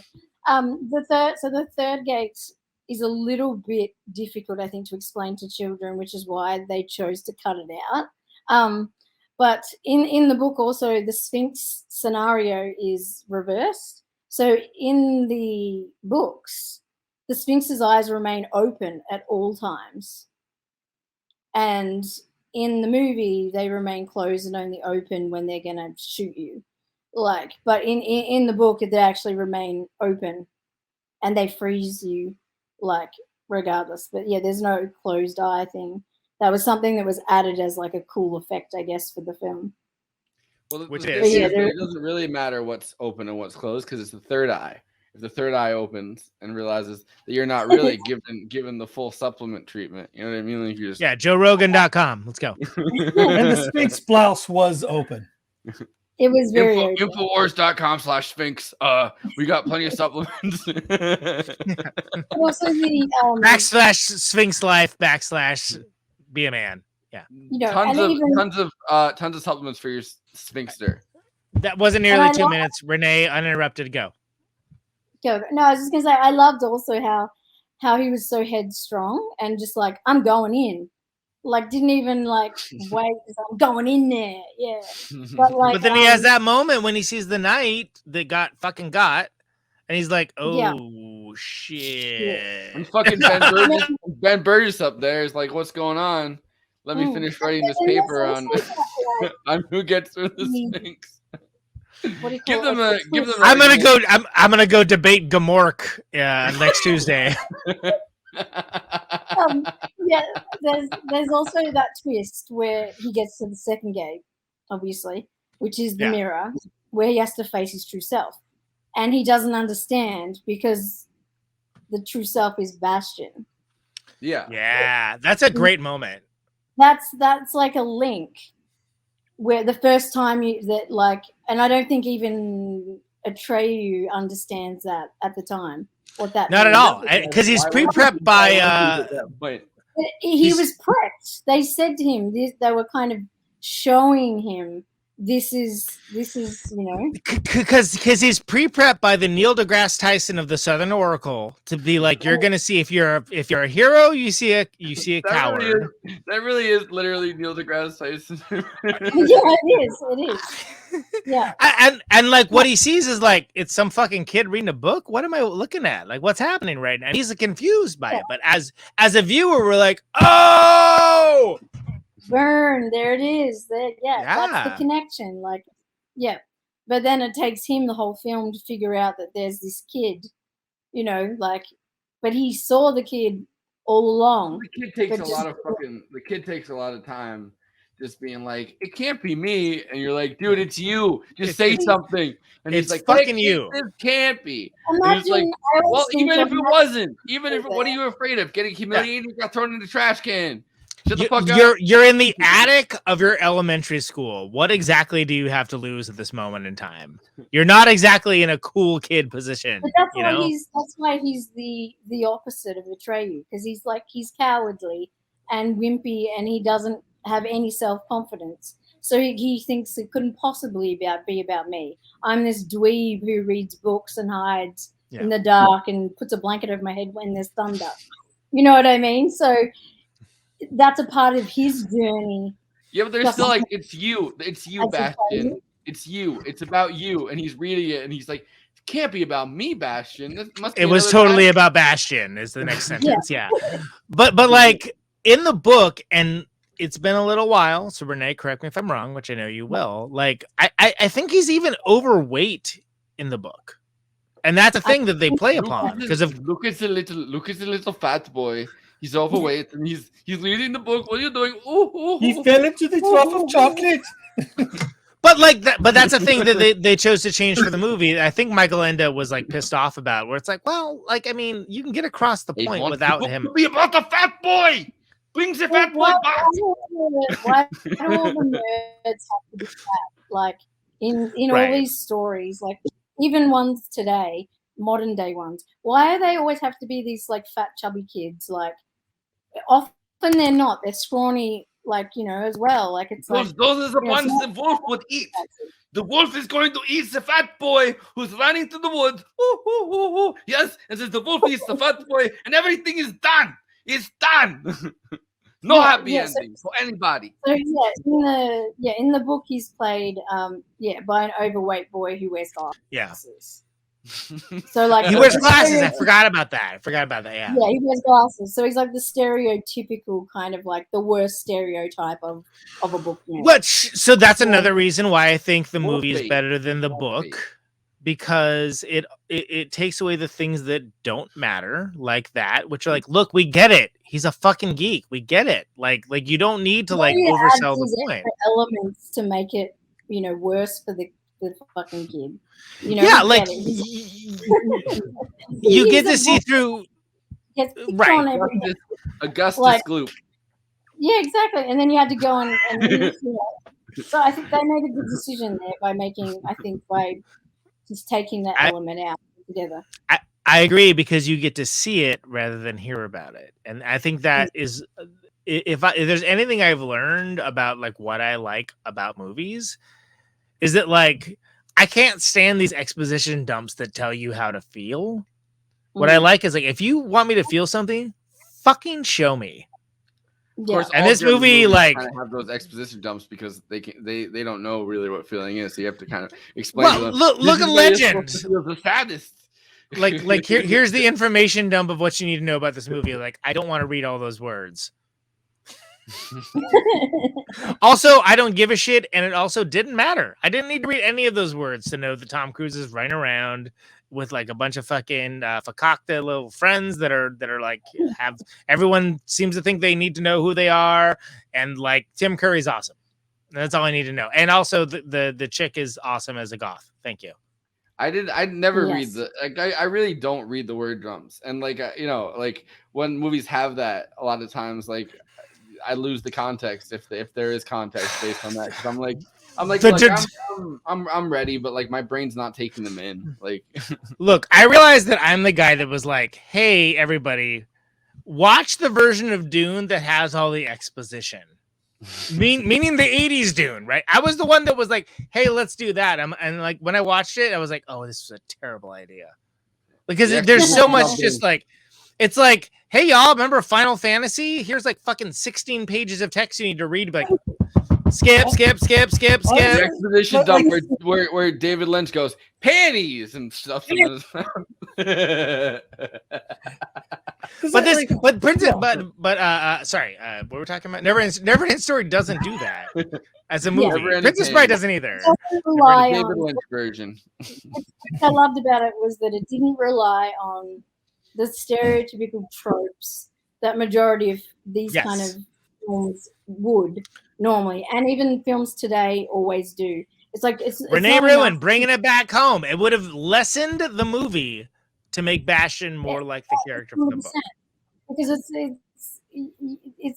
it's not enough to be a nerd and an outcast and a weirdo, but okay, now we've got to make you overweight.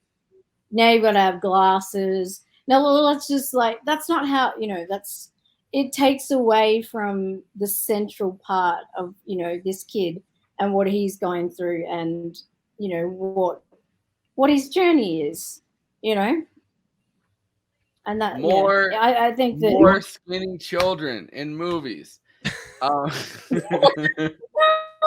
not like pro skinny, but just less relying on. I think less relying on ugliness or weight or disability as a reason for being a nerd or a dork or whatever it might be. I mean, a lot of kids are just nerds and dorks.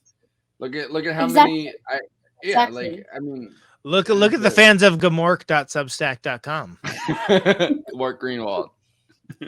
Yeah, and he keeps saying that name. He's gonna show up. I know it's we're way past the third time. He's definitely gonna appear on the stream immediately. But maybe it's like Candyman. Wasn't that 5 times? I thought Candyman was 3, but we can't. The other one we can't say is Beetlejuice because Glenn Greenwald showed up again. But all right, I don't know if anyone has specific final thoughts. I feel like we've gone through. I 100% do, and I'm sure everyone else does as well. Yeah. But Okay. I appreciate that you want to end the show. No, I don't. I mean, I don't have to. I just have to. I have to prep for This is the tomorrow, final so. episode, guys. It's a good run, everybody. So I guess Renee, final thoughts. Anything you want to add to this discussion? I guess I think I've pretty got a lot out there, but I think given that this film was made in 1984 and based on material that was written in the 70s, I think, like, for me, this will always be a 5 out of 5 film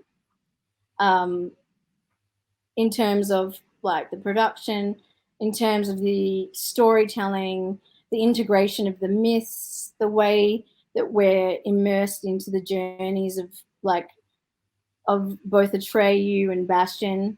And I think, it does a really good job of telling their truths in a way that isn't exploitative, like I said, or using other stereotypical like flaws as a reason for being a nerd. It's just, so this movie resonates. It just is what it a is, lot with me. Like Yeah. it really is. Like it is. It just is what it is. Like you're a nerd or you're not.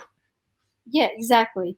And growing up that way, and you know, this movie was my, you know, last like it was like, you know, it was wow, like it was like wow, this is my power, getting my power back almost. Like watching this movie gave me so much joy and empowerment watching it. And every time, you know, getting to that end scene, like I said, I just felt like validated that, you know, everything that I did and do and, you know, had some meaning and was what did mean something to people. And, you know, I'm thankful, I guess, to my dad that he was such an imaginative person and made film and literature a huge part of my upbringing. And Here's to Renee's dad. dad You know? rules. Yeah. And Renee's dad come on the show. yeah. I'll put this back. There would be a lot of un-PC if my dad came on the show. Let me tell you. When He'd be has the show ever cancelled. been PC? I was gonna say you've heard this show. You're on this show. You know all about it. Yes. Oh, we can get way worse. Trust me. Invite my dad on, and you will find out. But How many yeah, cunts will he say per sentence? a lot. Yeah, a lot. And there'll be so much. How called the luck, cunt. So many slurs. Anyway, like, Renee Ruin can continue your final thoughts, please. Thank you. So yeah. So again, like I said, 5 out of 5 for me. This will always be the quintessential kind of like nerd wins movie for me. And I think I watched this film as a child more than even Labyrinth or, you know, Willow or anything like that. You know, this was the one film that resonated with me personally, like on a level where I could relate day to day. And I think, yeah, everything about it is fantastic. And the way they bring the mythology in is, which is something I'm nerdy as hell about. And the way that they, like Forrest mentioned, the whole concept of, you know, of not caring anymore and all of that stuff, which seems so pertinent now, but they didn't have foresight probably when they wrote this to realize how well it would translate. But this movie stands the test of time. Every time I watch it, I'm never disappointed. And, you know, every time it's something about it blows me away more. So, yeah, it's iconic, and it's a film that struck a chord with me, and it continues to strike a chord with people, you know, continually. So I think that in itself, you know, proves how great this film is and how important and iconic it is for this genre and in general. Yeah. You know? Conan, some final thoughts. I gotta follow that. No, you know, Renee hit on some of my points, some of my favorite things about this movie, which is that this is when I think of movie night fantasia and the fact that like the type of movies we were covering, which are the kind of movies that like in like a harsh Omicron wave winter, sorry Renee, but for us it's winter, where there's not a lot of hope, there's not a lot of things to be psyched about. It was a specific decision to be like, let's have these movies that are things that can take you away to somewhere else. And as much as like maybe as movies, there's other movies that maybe I prefer to NeverEnding Story. This movie articulates the world in a way that few other movies can even try to pull off, let alone pull off. And again, to go back to what I said earlier about like the only grounding is the beginning and the end. And to have the end be like the long-term payoff from the beginning of being like, if you're an artistic person, if you're someone that like reads books or comic books or, you know, like whatever, like plays music, or like you're the freak or the nerd or the weirdo, like the moment where like Bastion's writing Falcor and like Conan Neutron's getting from the couch and be like, get their asses, go! Like, that is the shit. And there's not the only thing, and this is going to sound like a strained analogy, but I guarantee you I've thought about this. The only thing I can think about is like when the Rocky music starts playing and you're like, fuck yeah, fucking get him, Rocky. Like, you are empowered by watching this character on screen be empowered because you've gone on this journey where, strangely enough, the main character in the movie has experienced the actions of others. But what has turned out is that like being creative and daring to dream and not be grounded in this miasmic, cynical reality is an attribute and can literally, quite literally, save a world. Fucking cool. Great film. 5 stars. Yeah.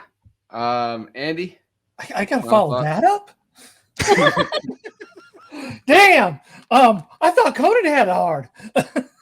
Gomork.substack.com. I'm sorry I started it. Now it's getting it's like a cycle. I mean, no. The Intercept Fantasia. Bastion totally is a character that I related to as a kid, partly because I moved around a lot. I was at I moved in between first and second grade, and then again in sixth grade and in high school. So I was never the popular kid. I was and then my niche loves of like comic books and Buckaroo Banzai and stuff like that has always kind of set me apart. And people don't necessarily see. Wait, you like Buckaroo Banzai? I don't know if you knew that. But anyways, yeah, I was always interested in things that like the other kids weren't into. So it was always kind of hard to make friends because I was literally in my own little world.